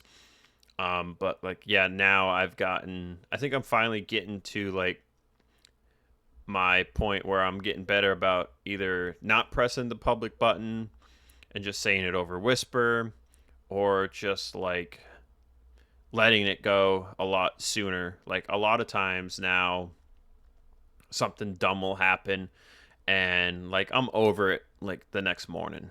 Like I'm not Yeah. even thinking about it. Like on to the next race. Like there's many more races to go, and it's just not worth it. You get to a point. I think a lot of No, us it's get to a not. point where we're like, why am I mad about something that happened in this game? Like there'll Exactly. always be another race, another chance, and that's kind of like my stance with Texas Motor Speedway, as I've said. I said last week, I can't seem to win at the damn track. It's like something. There's some kind of hex on me when I go to Texas Motor Speedway. So I just kind of laugh about it and move on. And eventually maybe I will be able to get a win there. I was gonna have my league go to it, but I didn't get enough people to constitute a race, so I canceled it. So I was like, well, another reason I haven't won at Texas. I had to cancel the race because nobody showed up. Like, go figure. So we'll get one day. So that can lead me into this next question, and that can be what race win means the most to you, or what championship means the most to you. I don't know if you've won a championship. No offense, you've been on keyboard for a long time, and that can be a very hard thing to do, especially when you had Dylan Potey in your league the first 3 seasons. So, um, Yeah. I guess, yeah, race win or championship if you have one. I have won a couple of championships, but Okay. I think maybe the biggest win for me probably would have to be my first IMRC lights victory, because back then I didn't know what fuel saving was. I didn't have a clue, what clutching was or anything like that. And we were at Chicagoland, and I think I was half throttling at least, so I was saving fuel in that regard. But we had a caution come out where we were going to be right on the edge of being able to make it on fuel, and I was about maybe a fifth, sixth place car. There were guys ahead of me that were much faster. LaPlante, Will Hoyt, Corey Rexford, William Duncan. These were the guys that on speed they were going to win that race, but they couldn't make it on fuel, and I was kind of paying attention to my F3, and I was just borderline maybe half a lap short. And I think myself and Blake were the only two that were trying the strategy to make it to the end. And somehow, some way, I had enough fuel, ran out of fuel going into turn one after taking the checkered flag. And I think the thing that meant the most to me in that win was, first off, I had tried multiple seasons on both the lights and the cup sides to win in IMRC. At that time of series outside of ones that I admined, that was like the big series that I wanted to be able to pick up a win in. And the way that I won it as a fuel strategy thing kind of made it similar to how one of my favorite drivers then, Casey Mears, won the Coke 600. He did it on fuel strategy, and I even actually went back, recorded the last couple of laps there, and took the Fox commentary of Casey Mears last week, put it over that video, making the comparison. But I think that probably be like one of my top ones. I guess maybe if I'm gonna throw out another one too was DRTV was the broadcasting company back then, Yep. and I was in the series, the Catalyst Mint series, and it was an all-star race event, and I Okay. ended up finishing, I think it was third. Yeah, I was third place, and ended up getting an interview. So that was my first time that I ever had actually gotten an interview on a broadcast before. So that was a standout moment as well, because that kind of, I can't say it spearheaded, but obviously it's kind of cool to go back now, being a broadcaster myself, and see how I kind of dipped my toe into being interviewed by a broadcast company on the NR2003 side. That was like one of my big motivations every week at Bomb Squad back in 2020 and 2021 was they had JTN doing races, and I always wanted a top three so I could get to talk about my race a little bit because Mm. that was always like a cool plus to me. Like not even really winning, just to get that top three so I can like just talk about my race a little bit. Definitely a fun thing to do. But then like on the other side, I have now found that when I like Andrew will pitch to me to ask a question for like Hobo or Bomb Squad, wherever we're at. And sometimes I'm just sitting there like, questions? I don't have any. I don't. My brain's tired from the whole race and the workday. Like I don't have any questions. So sometimes it's hard to come up with stuff to ask people. So it definitely brings a lot more level of respect to ourselves from an outside perspective when we are able to ask questions that are good questions. And Mm. other times we're just like, yeah, I don't know what to ask. So, all right, here is the another favorite question of mine, and then we'll get a little more into how you got started with Flat Out because I do want to talk about the trajectory or the time you've had with online broadcasting. But first, we'll ask one more NR type, NR main type question, I guess. Well, I guess Flat Out is NR too, but anyway, favorite mod, favorite track, favorite league to race at, past or present, and your favorite physics type. And you can go in any order. Okay. Favorite mod. I guess in terms of how it looks out on the racetrack, I probably would have to go with the Men Cup 2019. Next Gen's a very close second, but I would probably have to go with Men Cup because I don't know. There was just something about those cars. There was so many different things you could do with them with chrome overlay or things like that. They just always look sleek on the racetrack, whether you were, you know, running them offline or online. I'm on the online side more a fan of their hitboxes. There's a couple out there that I love the way the cars look, but the hitboxes are so hit and miss. They're hard to adjust to. Um, so yeah, I think that would be my favorite mod. Favorite track, and this is probably a weird one because you'd probably be thinking, well, keyboard warrior, he'd be thinking of super speedway. Dover. I love Dover. Dover has been a favorite track of mine for a long time. It's one of the rare shorter tracks that actually a keyboard driver can feel competitive at. So Dover, I would have to for sure say is my favorite track that I've ever been to. Favorite series. There's been a lot of them. If I had to pick one that I had maybe the most fun in, it probably would have to be one of the final seasons of FTF.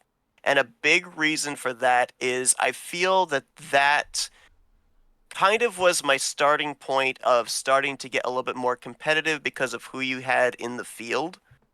And Matt Watkins was a driver who said to me, "Hey, do you want to be teammates for this upcoming season?" And I think, if I'm not mistaken, I think Dante Ricky was actually a teammate of ours as well, I along with think Sonny so, Tallman. yeah. There was like an alliance that we had with those two, and I got so much information, um, from Matt. Like if I wasn't able to run a racetrack, he would say, try making this adjustment and everything. He was a wheel driver and he's helping a keyboard driver out. He's like, try making this adjustment and everything. Or if we're in the race and there's a certain scenario, he's like, hey, let's pit now or let's stay out here and everything. There were racetracks that I had no business being as competitive in or getting points in that I was. Richmond, I'm horrible at Richmond, but I was actually somewhat competitive there. There were a couple of road courses that I got finishes I shouldn't have gotten. So, having Matt help me out with that and getting my feet wet in a more competitive series, I think, was maybe what made that series appeal more to me than some of the others. I mean, there's been a bunch of different series that I've been in that I've had a blast in, but that one probably in terms of fun would have to be up toward the top of the list. Physics would have to probably say CTS for no other reason that the Cup physics side I've grown to appreciate. But I like the fact that with CTS physics, you have more fall off with the tires and fuel, so it makes races more strategic, whether it's super speedway or speedway races. Was there another Nope. tangent to that question that I missed? Okay, I got them all. Okay, Yep, you so got yeah, them all. that'd probably be it for me for CTS for the physics. Dover is quite the interesting answer here. And you say Dover. Any particular version you prefer, or just are they all great for you? They're all good. I mean, the only two that stand out to me that I've like run consistently was Dover 2013, and then there was a Dover 2017 night version that I ran that was actually really good too. I there's been some. Well, okay, I got to give a shout out to the Dover that we run in Maverick. It's difficult to pass, but with the visuals because the big ducks on the back straightaway, that's got to get a shout out too. Oh, okay. So that's why you guys picked Dover for the big duck. Oh yeah. Well, no, well, because no, the reason that the big duck's at Dover is because that's where the world's largest rubber duck actually was at when myself and Nick went to Oh, that okay. track in 2024. Okay, I gotcha. Yeah, that's funny. Okay, so Flat Out Racing Network. How did it get started? I know it's mainly Matt Rodriguez thing. So how did it get started, and how did you join the group? So the Flat Out Racing Network is actually named based off of a series that ran in iRacing back in the day called the Flat Out Racing Series.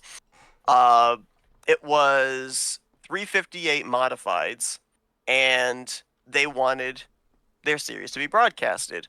So my buddy Matthew Rodriguez, he says, "Hey, if I get you set up with everything, if I set you up with iRacing and all that, would you be interested in broadcasting?"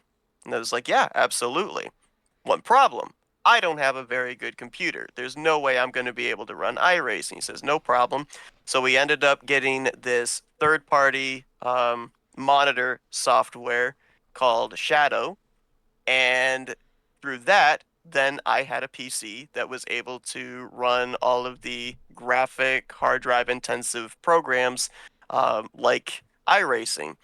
And so we started broadcasting this series called the Flat Out Racing Series. And eventually, more and more different series started saying, "Hey, would you be interested in broadcasting our series and everything?" We ended up having, can't remember if it was under a league name, but there was a Friday night series and a Saturday night series. The Friday night series was the Rapid Fire Pizza series, which ran with the Nationwide series cars at the time, and then there was the Soda Guys Cup series that ran with the Cup cars, and that ended up for the most part being our regular weekly series that we broadcasted. Um, I think we only did either one or two seasons of that original series, the Flat Out Racing series, which, ironic enough, a driver that people, if they watch the Coca-Cola iRacing series, Briar LaPrade, he was a full-time driver in that. So he's a guy that I root for in the iRacing series.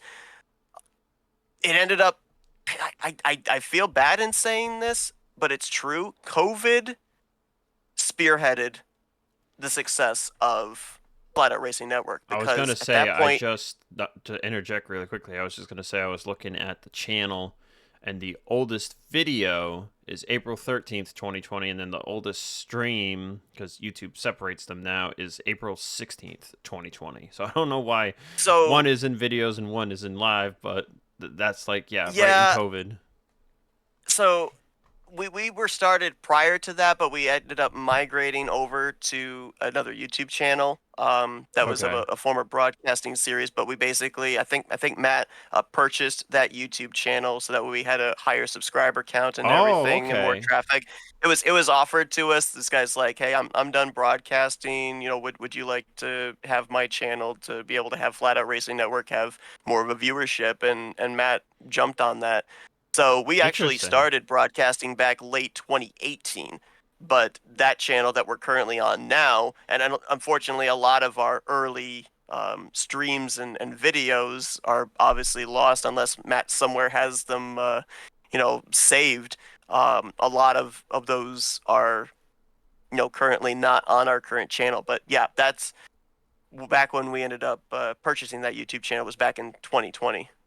Okay. Yeah, interesting. I was gonna say because out of all of I attributed it to the iRacing side because I know you guys used to do a ton of iRacing in the early years of Flat Out Racing Network. That's all we did in the early Yeah, days. because I always attributed the sub count to that. I never even really noticed that the channel had changed. I don't think I knew about it until you already had the channel you guys have now. So I remember looking at it like what, probably four years ago or so, and I was like, wow, like they've got a ton of subscribers for broadcast. Like that's really cool. And now of course you guys do RTG. Can you tell me a little bit about how the RTG stuff started?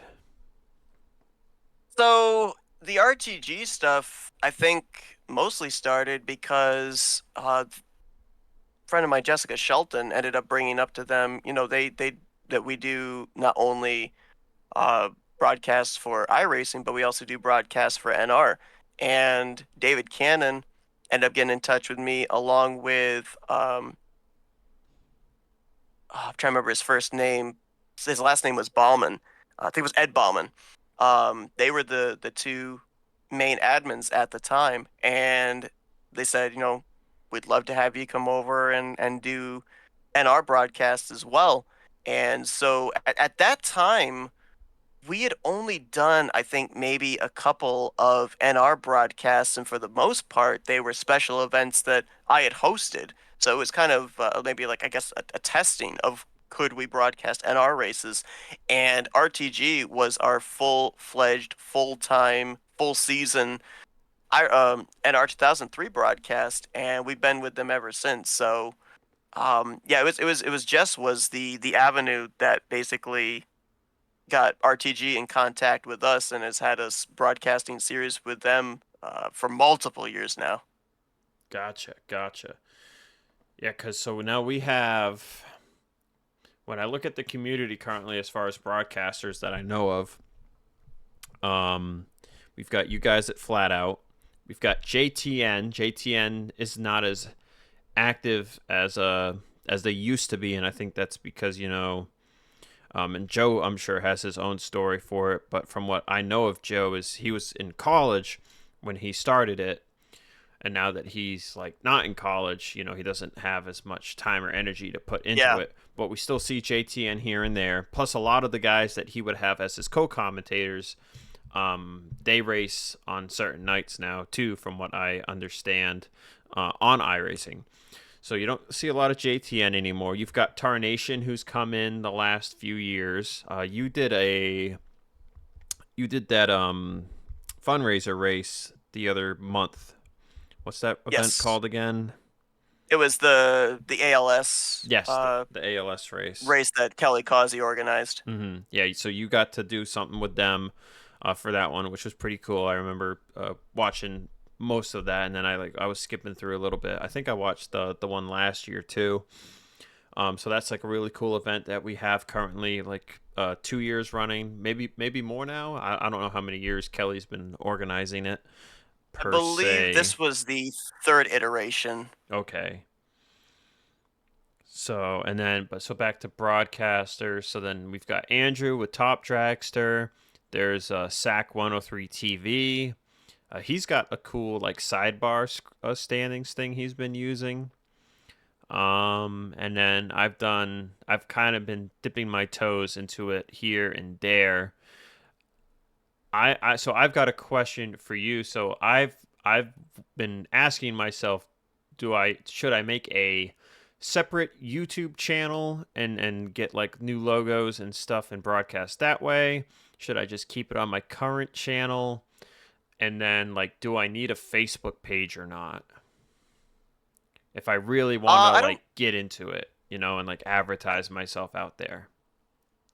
I'm not sure about a Facebook page, but I'm saying that with us having a channel that's established now and everything, I think maybe like having a separate channel, I think that would be a good idea. That way you have it all specified to that this is where the broadcasts are at. And so in that regard, the Facebook page may be a good idea to be able to get it out there, get the word out there and everything. Mm, It also, I think, in terms of people getting in contact with you, having like a Facebook business page, people getting in contact with you for broadcasts and everything would be good because we did have a Facebook page back in the day, and that's where a lot of we'd get. Are you able to broadcast on this day at this time, et cetera, et cetera? And was helpful for us to be able to kind of organize, we've got this going on here, but we've got this open.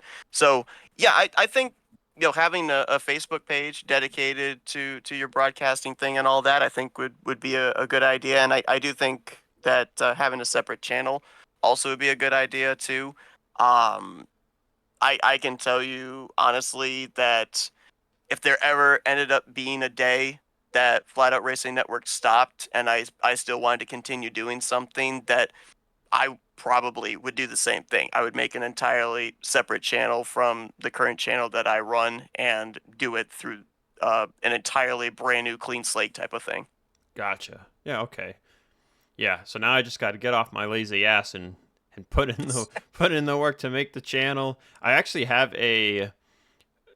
have a second channel already through uh my book stuff.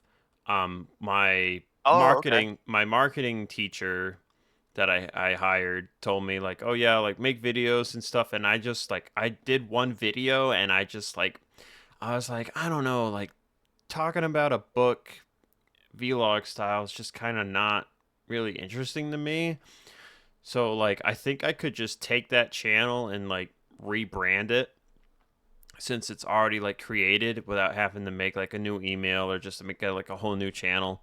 I could just like do that, rebrand that, and then like I just need Cody or somebody to make me logos. Mm.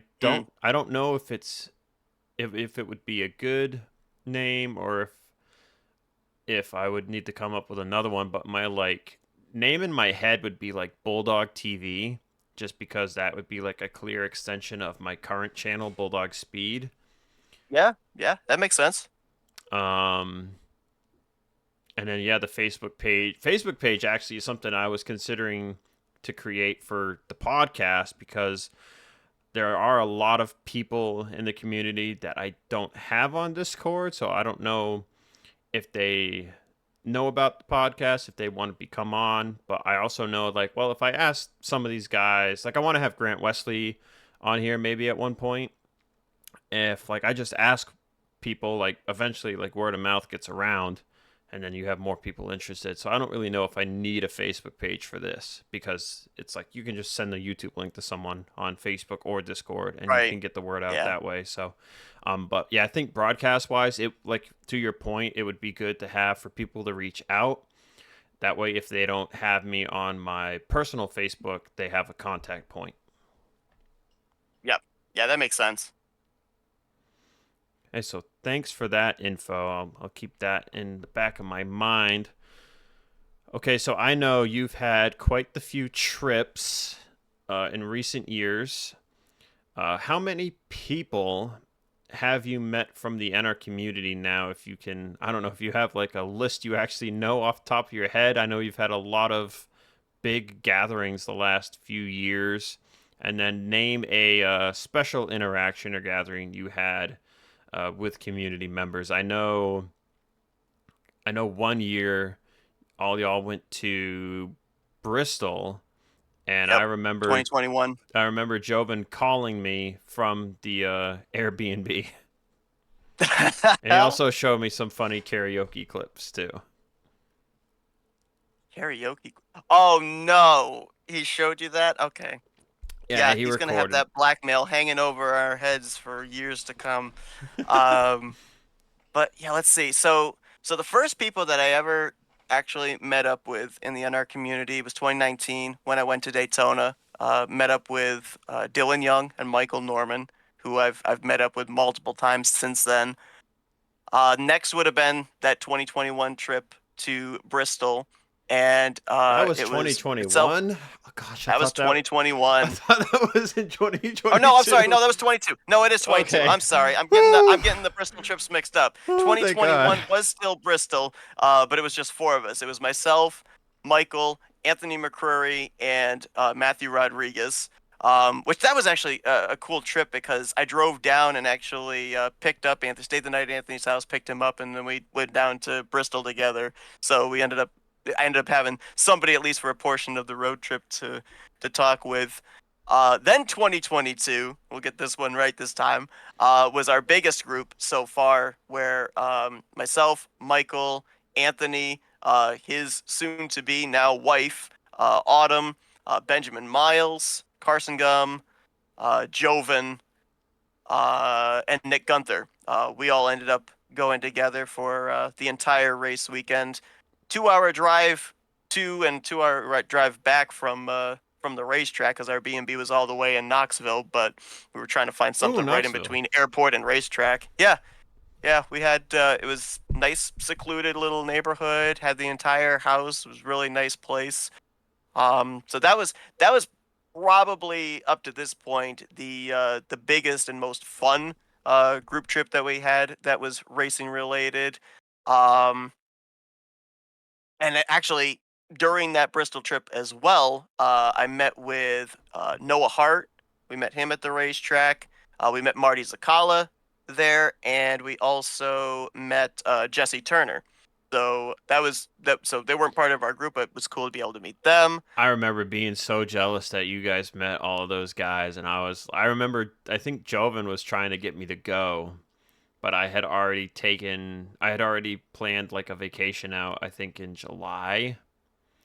Mm. So I was like, I don't have any vacation time to go. Yeah, yeah. Um, yeah, it was actually kind of cool when we met Marty Zakala because you had myself, Ben, and Marty, all three New Yorkers, all meeting up there. Um, and then 2023, we end up going to Martinsville because in late October was Anthony and Autumn's wedding. So we were like, well, we're down in the Virginia area because I was in Richmond. We'll go to the fall Martinsville race. So that was me, Michael, and Nick. And wait, was Carson with our group for that or no? I don't. No, he didn't actually. It was me, Michael, and Nick, and then Carson flew in afterwards for Anthony and Autumn's wedding. So that was our group trip for 2023. And then 2024, we really didn't have one. Um, I ended up going to Dover with my buddy Joseph, who I've known since the fifth grade, and then Nick was there with us as well, and his friend Jake. We went to Dover for that one, and then in between all of that, from what would it have been 2023 to 2024, I've been down to Disney World. I've been to Hershey Park, some amusement parks, and I was able to meet Kyle Matthews at Hershey Park in summer of last year. And then this year, completely out of the blue, I wasn't planning on going to it, but Michael and Dylan made it possible for me to go down to Florida in February to the Daytona 500.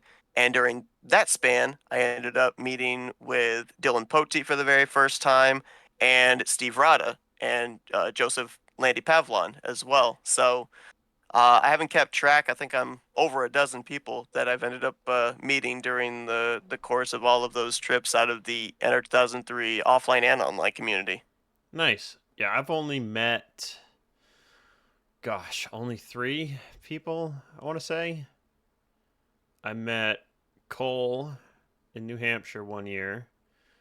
I met Brian Voiles when he was over here, when he used to drive cross country for his trucking business. He was in my neck of the woods once, so I got to meet Brian Voiles.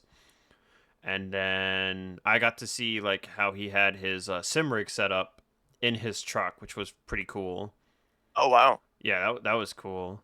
And then 2 years ago, I on my way down to Tennessee, I met Kevin Touch, aka Vince Freeze, as he's known in the community, Oh, at yep. the Jersey Boardwalk, and that was pretty cool. That was so weird to me because we were talking about his offline plans for the final FBRL Truck Series season while we were walking the New Jersey Boardwalk. That was just kind of surreal. Like I never would have thought I'd be Mm. talking offline with somebody in person, walking down the Oh, New it Jersey happens. Boardwalk. It happens. Um, oh, actually, another guy I didn't actually have on the list too when we went to Daytona in 2019 was Warren Kyle Keith, and Okay. yeah, we were standing there, myself, Michael Dillon, and Warren, and we're spent about a half hour just talking about offline stuff. So to your point, it's so funny how something like that creeps into conversation. Yeah. Yeah, if I can get myself to like venture out more to races and stuff, I'll eventually get to meet like yourself and other people down the line. Yep. Um, I just don't get out of the state too much. I don't like traveling. I don't know what it is. I just don't like traveling, and I'm not an airplane guy really, so it's tough for me to get Uh, out of here. I wasn't an airplane guy until my first flight in 2019, and my dad went with me. And then after that, it was fine. I've basically said to Yeah, people if they're afraid of flying, go with somebody that knows what they're doing, and then it's easier from there on out. yeah. I have the real ID license now to where like I can fly I using still that. gotta get that. Yeah, everyone's got to get that. Um, but yeah, like I have never flown, so if I'm going to fly, like I need one person to go with me. And then I think after that then I'll probably be okay. Let's find out where we're going. I'll drive up and I'll fly with you. Oh god, yeah, I don't want to make anybody do that either. Like I don't want someone to fly over here just to fly back, like it costs a lot of money for a ticket, some of these tickets. It's like I've looked at ticket prices before and I'm like, man, like $200 with like a layover or two, like that's just like I kind of just want to drive to 10 hours instead. As bad Yeah, it as really that all is. depends. Like you can sometimes find really good deals. Most of my flights have been with Southwest. I've done JetBlue a couple of times. I did Yeah. Frontier once. I'll never do them again. That was not a fun flight. But um, for me, I'm kind of in between two airports with Albany and Syracuse, so I'll weigh them against each other, see if there's a cheaper flight to somewhere or a nonstop flight as opposed to a one-stop flight. You have to do a lot of juggling plates sometimes to find that right flight that's good quality but going to be a cheaper price. Yeah, so where I am, it's either drive north to Boston and fly out of Logan, or you drive west to Providence. But Providence is smaller, so there would be like I think a layover or two if I flew out of Providence, and they don't How have far are you like from Bradley? where's that? That's Connecticut, Hartford area. Uh yeah, that would be like another couple hours west, I think. I'm not Okay, sure. because I've flown out of there twice because like it's about a 2.5 3 hour drive for me. But hey, if drive that distance for like $100 less than flying out of somewhere where I only have to drive an hour, I'll Okay. take that any day. Okay. Yeah, I'll have to maybe look into that and see uh if that would be like the same distance for me or not. Cuz I know like the two times I've driven down south that it takes me 40 minutes to get to Rhode Island, and then it takes like almost an hour to get through Rhode Island to get into Connecticut. So that's like almost two Mm, hours right there. So then, okay. depending where Hartford is, if that I don't know, is that west or east? It's west Yeah, that would Connecticut. probably be 3 or 4 hours for me. So it would definitely depend. Then the other token is yeah. So then you fly out of there, and then you gotta when you fly back, you gotta drive 3 hours home. Yeah, that's the tough part. Okay, well, so that pretty much does it for our NR 2003 segment. So let's see. So we've got our extracurricular segment here, which is just titled, music, movies, TV shows, etc. But I want to do a more pointed question because I know some of your interest, including why is the rum always gone? Yeah, So my most watched movie series. so tell me about how you got into Pirates of the Caribbean. I don't know. I feel like people pronounce it differently. Yeah, okay, so yeah, I'm not really sure. I can't give like an exact moment of when I was introduced to Pirates of the Caribbean. I don't remember if I just happened upon it or if somebody recommended it to me. But when I saw the first one, I was hooked. Johnny Depp, extremely underrated actor in my mind. The way Absolutely. the way he's able to pull off Jack Sparrow, the character Jack Sparrow. I mean, he is Jack Sparrow. I don't know if you've ever seen where he'll like go to children's hospitals and stuff and do it as well. Hmm. He is Jack Sparrow, and so after that, immediately Curse of the Black Pearl. Immediately after that, watched Dead Man's Chest, and then after that, watched the third one. The fourth one's okay. It's not quite as good as the original trilogy, but it's okay. And then the magic's kind of gone in the fifth one, and I heard they're doing a sixth one, but Johnny Depp's not even, from what I've heard, going to be in that, and yet I'm hearing rumors that he might be. I don't know what the case is going to be with that. Um, Yeah, I've heard a lot of Parts of the mixed on that. Like I yeah, heard they let him go with the whole his whole Amber Heard case, and then like after it turned out that he was actually the victim. Um, I remember there was like some talk, and then like he wasn't interested, and then I remember hearing a rumor either early this year or late last year that like they were like, we'll pay you whatever it takes to get you back, and he was still kind of like iffy about it. yeah. Like I heard like three different potential storylines that they were gonna go with. One was they were gonna maybe follow the life of William Turner as a spinoff from the fifth one, or not William Turner, William Turner's son. Um, and then I heard another one where they were just gonna completely overhaul and do an entirely different story with some female pirate that was gonna have I absolutely no remember that. tie-in to the original series. And then the one you're talking about there, of them maybe offering him to come back, then maybe continuing on there. But um, Yeah, I I don't remember. even I are they even remember. in production of anything now? I don't think they are. I'd have to look it up, but I remember the one you said there. They were talking about having like a female centric lead, and I forget if they like rumored who the actress would have been, but I remember I think like a ton of people were like, "No, just bring back, just bring him back, bring back Depp," Yeah, he and he so is Pirates of the Caribbean. yeah, I mean you can't. It's like if you had a Justice League without Batman or Superman, like you Yeah, can't do it. Like you got to it's have not them in not there. gonna be the same.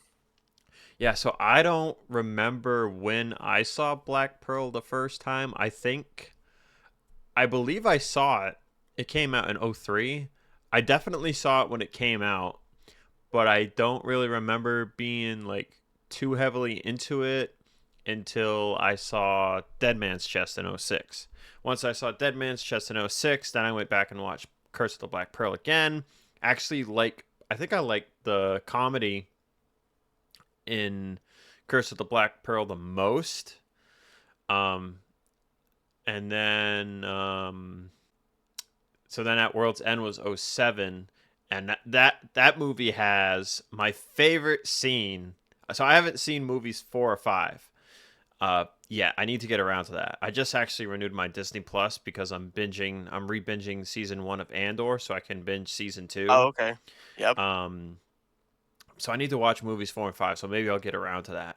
But in At World's End, my favorite scene is when he is in the world of the dead, or whatever they call it, and he's just lying there on the ground, and then he gets up and he sees all these like crab looking things like Oh, the little just crab rocks. yeah, the crab rocks for carrying his ship past, and he just stands there looking at it with like the most the most hilarious expression of like, what the hell is going on As here? just this blank stare on his face, He's got like his a mouth's all wrinkled up. he's got like a twisted face. I think one eyebrow's like scrunched down or risen up, Yep. and I'm just like, that was like, when I saw that, I just died. Like, that is like the funniest facial expression I think I've ever seen.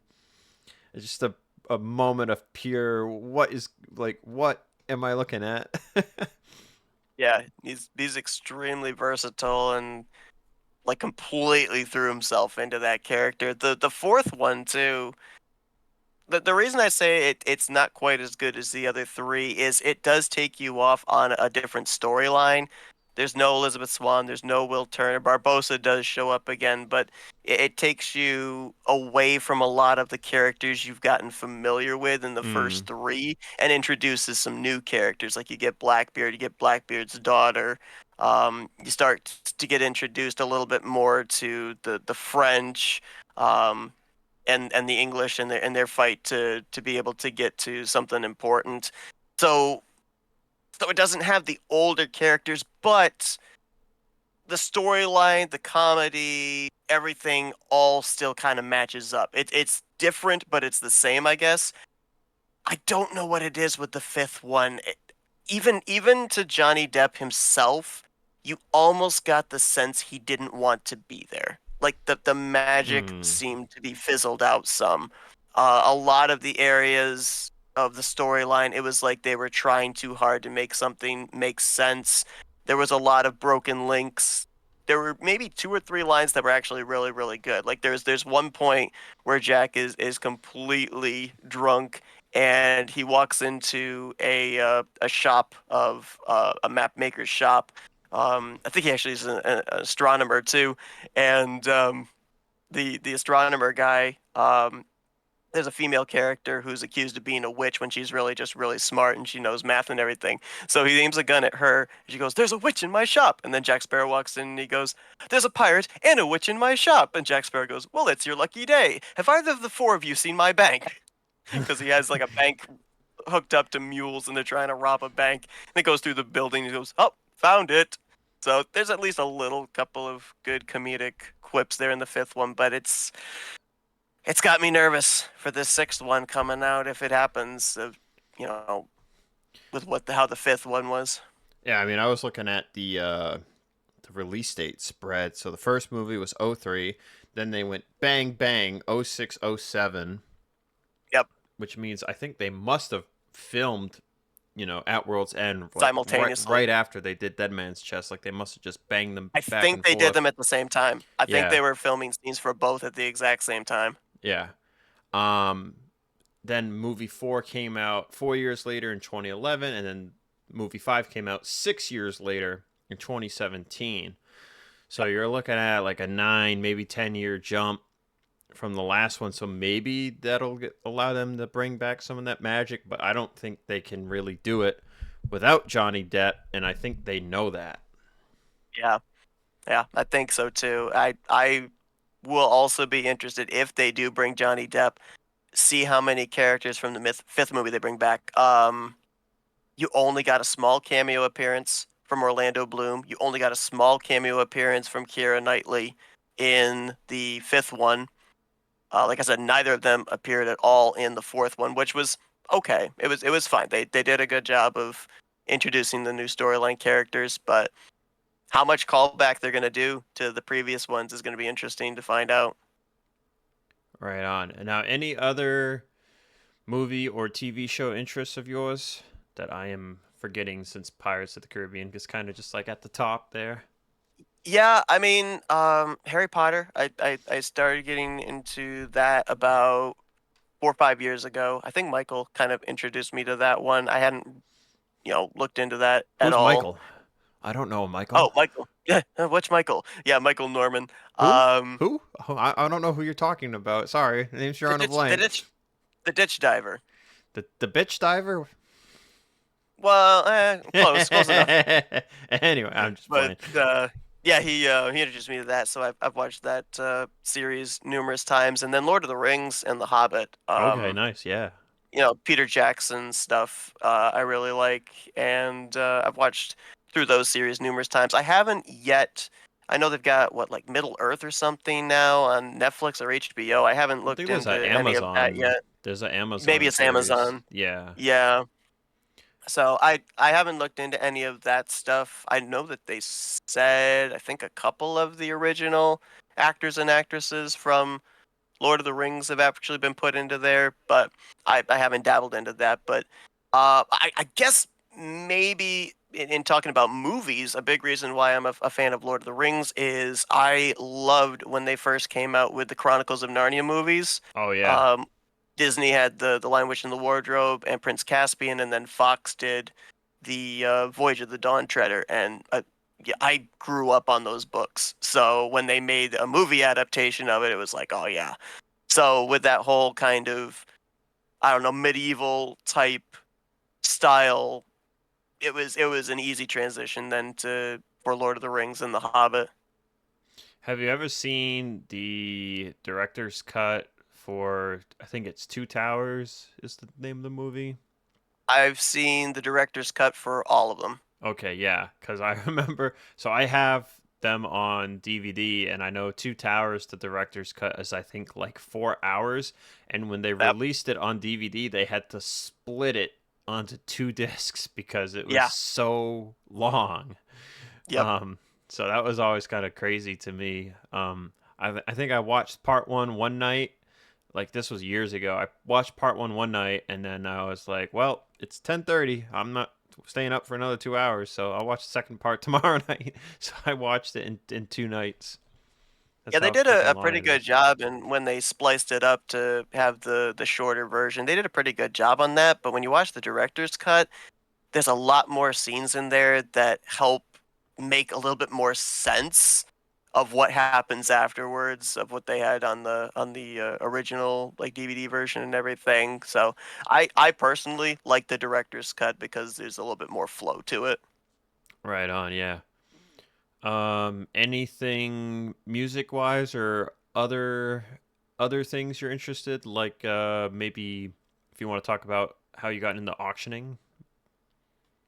Oh well, so yeah, so auctioning. Okay, well I'll just quickly touch on the music, and I'm all over the place when it comes to music. I like pop, I like jazz, I like the classics, I like your 1920s, 1930s. Like there's Hmm. certain movies that I watch that are based off of that, like the Glenn Miller story or the Benny Goodman story, like all that kind of stuff. I'm all over the place.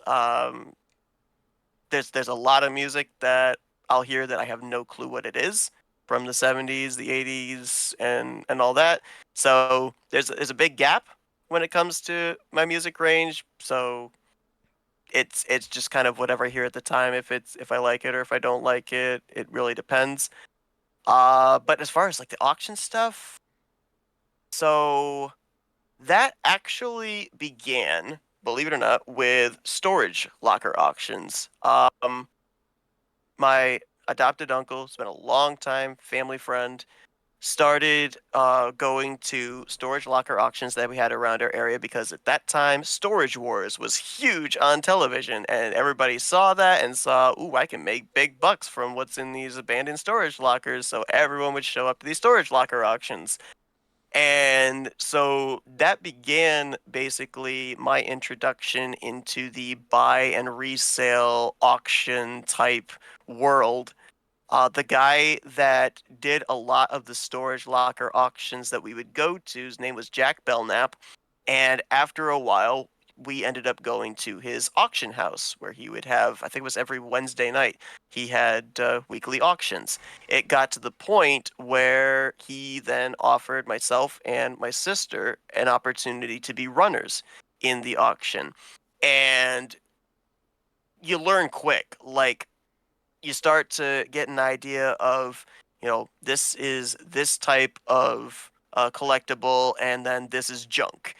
This is a name brand of this type of dishware. This is more valuable than this type of name brand of dishware, and as you start to learn and progressively figure out like what everything is, that then started getting me not only into auctions, but then later on into estate sales.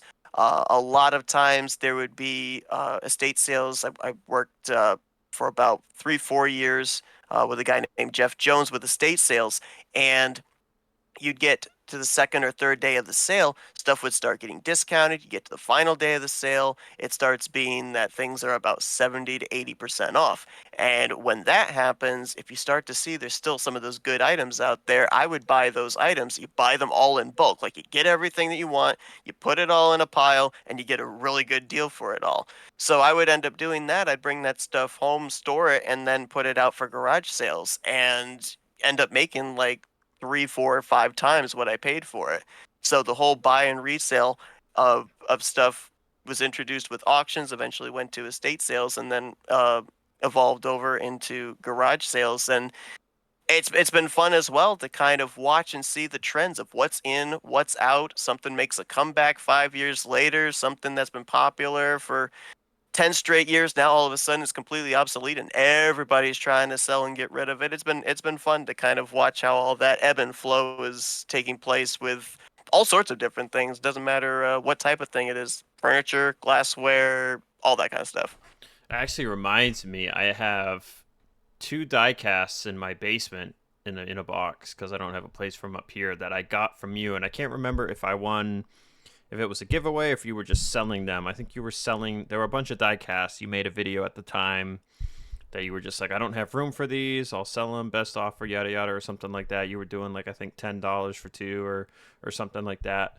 So I have the Coca-Cola die casts of the Dale Earnhardt one or the junior one or whatever one it is. I have one of the Coca-Cola die casts that I got from you, and then I have something else.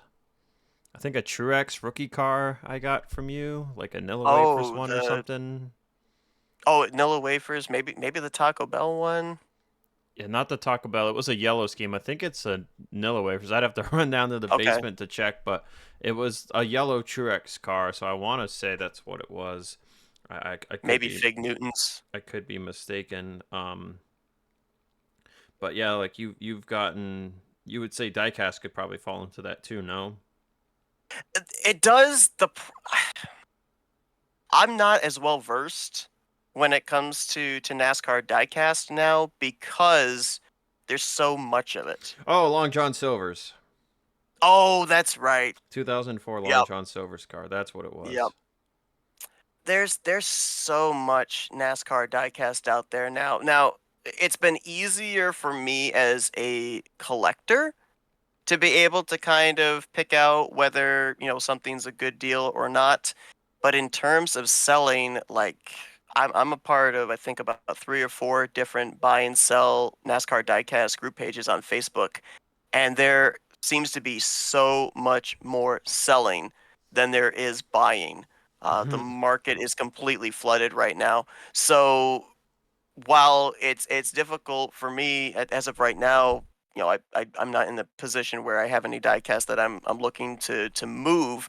I have actually had to dial back on what I collect because the collection I have, first off, I'm running out of space to be able to put stuff anywhere, but at the same time too, I'm kind of looking for those more unusual pieces and looking for the better deals on those unusual pieces rather than there's this big collection here somebody's looking to sell, and you know they're offering it for so and so much and buy it in bulk.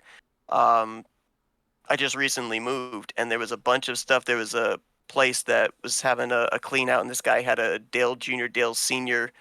collection of a whole bunch of stuff, and I bought the whole collection. But now as I'm looking at what I've got, and I'm thinking, a lot of this stuff is not really all that unusual and everything. So I've been slowly moving it, to sell in an auction and whatnot. So I think that I'm kind of in the same boat that a lot of people are, where they're downsizing their collections, and so the market is so flooded now with diecast.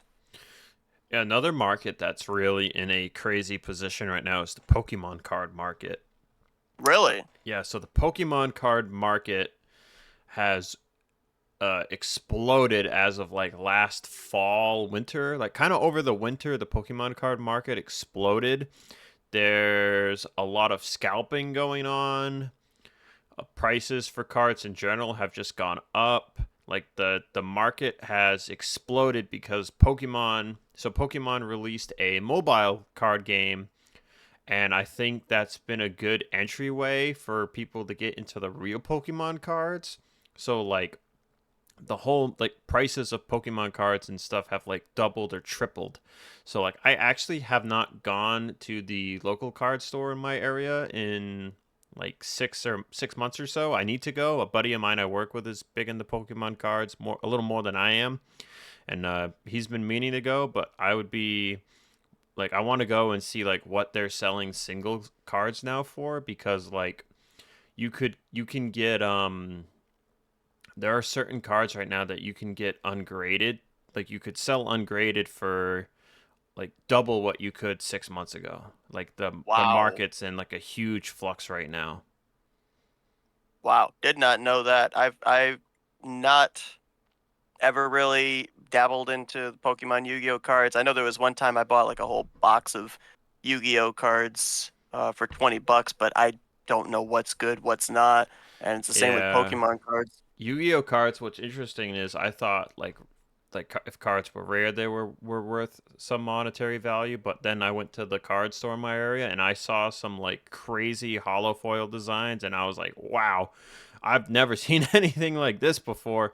Yeah, Yu-Gi-Oh's a lot harder, I think, to really grasp the value of stuff. Like you really have to dig into it to know. But Pokemon's a lot easier because they have like so many different sets they release every year, and the designs are always different from set to set. And there's websites out there that you can go to that will show you like what cards are selling for, so you know if you have like a top 10 card in a set or not. Oh wow, So nice. it makes it really easy to get into like value wise. And then but my buddy was telling me there's this there's this app now called Whatnot, and people are using it to stream and sell stuff, and they're doing like giveaways and all this crazy stuff, and you're able to get like cards at like really good deals if no one's watching a certain streamer. And they had like different packages and stuff. I I personally just don't literally, have the it's so investment ironic. bank I for it. literally just got sent a text by somebody asking me to sign up for Whatnot. So literally, like about 15 minutes after I'm getting this text, you're talking about this. I've never heard of this until now. Yeah, so it's like somewhat auction style, you could say, but also like giveaway esque kind of thing. So like there's a buddy of mine. So my buddy got on a new person's stream, and this guy only had like 20 viewers, and it was like a stream in like the middle of the night. So he got like a super rare card for like a huge discount because nobody was bidding on it. I mean, it was a damaged card because the back was damaged, so you can't get it graded. Like you can't send it to PSA to grade it because it'll come back bad because the back scuffed or whatever. But the front of the card looked like great, so he wanted the card for his collection, so he like got it for a total steal. But yeah, he's Wow. been telling me about that for a while, and I would get on it. I just in my current financial situation, unless I haven't sent any of my own cards out to get graded yet, so I haven't like looked into selling any of my collection. But if I was looking to use it as like a way to make some money, then I would be like more interested in getting onto it. Which that's what he's Right. kind of doing. He's gonna start sending out cards of his to get graded because he's got way more good stuff than I have. And he's like gonna look to start getting a return on some of them. Nice. Yeah, it's But so interesting because I think like what was it, 3, 4 years ago? Everybody was trying to get rid of their Pokemon cards and they were going mm-hmm. for so cheap, and now they've come around again. Yep. Yeah, I mean, I think it's like, any market. Like, there's big selling sprees and there's big buying sprees. And then, like, Yep. there's like a middle stage and then it explodes again. And, you just kind of, it's like anything really when you think about it. Like, there's roller coasters for, like, the roller coaster concept. can be applied to pretty much anything, like ups and downs and all that stuff. Yeah. Yep. Sometimes you just have to be patient, wait for the market to come back for something. Yep. All right. Well, so that'll do it for us here on this episode of Who's That Driver. Everybody listening, you get the great virtue of, or the great gift of my editing, as poor Seth here lost power for about an hour. So that you probably you might not even notice really where the power went out, because I can make it pretty seamless when I edit it. But yeah, I got to thank Seth for being on here. Seth, if there's anyone you want to shout out, it's kind of like, you can just shout out anybody you want. Well, I mean, I guess I didn't really shout him out, but I kind of want to, because if it wasn't for Sean Galligan, NSRA wasn't going to exist. He was the inspiration for NSRA happening, and Matthew Rodriguez for being the inspiration in putting Flat Out Racing Network together. It's completely changed my entire life throughout these last 14 plus years. It's opened up the door to so many friendships, so many people I've been able to meet and everything. I've only got one true friend in real life here in my neighborhood. Everybody else is online friends, and been cool to be able to meet a whole bunch of them, make some memories and everything. And I've looked forward to an opportunity to come here on this podcast as well. I've watched numerous ones that you put out here in the past and enjoyed them a lot. I love this concept. I think it's really cool. So I appreciate you having me on here, Zach. Right on. Yeah, thank you, Seth, for all the tips you gave me. And you were a real inspiration, I guess you could say, offline wise, way back in the day when I first got into it. Trent's channel was like the first one I stumbled on, and then yours wasn't too far behind it, as well as Sean Galligan, Dylan Poteet. Oh gosh, who's the other Sean? Henley? Henley, yeah, Sean Henley's channel was one that I watched a little bit, and of course, like Michael, Levi, and everybody else. James's series, which is still going. What is he up to, like season 43 now or something almost? Something like that. Something crazy. Yeah, I mean, whew, I wish I had a record book 42 seasons deep if I had had the time for all that.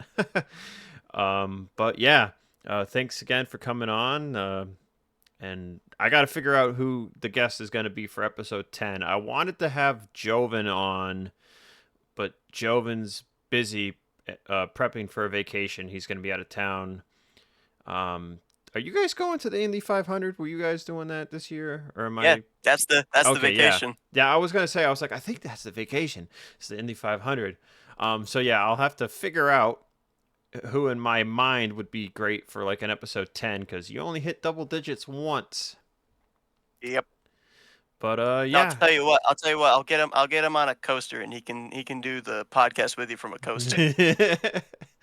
Yeah, who's all going on that Indy 500 trip?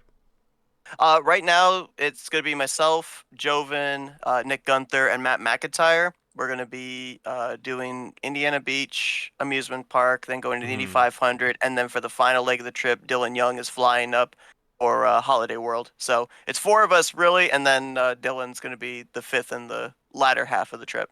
Nice. Yeah, I mean, if you're lucky, depending how much time you have, you might probably get to run into Jeffrey Goodpaster. I think he's got tickets. There's a lot of people I found out just in the last month that are apparently going. Josh Metallic lives in the Indianapolis area, so I'm hoping to meet up with him. Ulysses Sandoval is going to be there. Oh, he's really? Gonna be, yeah, he's about 6 sections down from us with where he and his family are sitting. Danny Wells, a guy that I play every Friday night Fortnite with, he and his buddy Liam Ervig, they're going to be there. So there's a lot of people that I found are going to be at the Indianapolis 500 that I'm going to try and see if we can find ways to be able to meet up with all of them. Right on. Yeah, well, I hope you guys have a great time. And meanwhile, I'll be probably editing episode 10 of the podcast while you guys are down there. So we'll see who that guest is. And thanks everybody again for listening. This was episode 9 of Who's That Driver?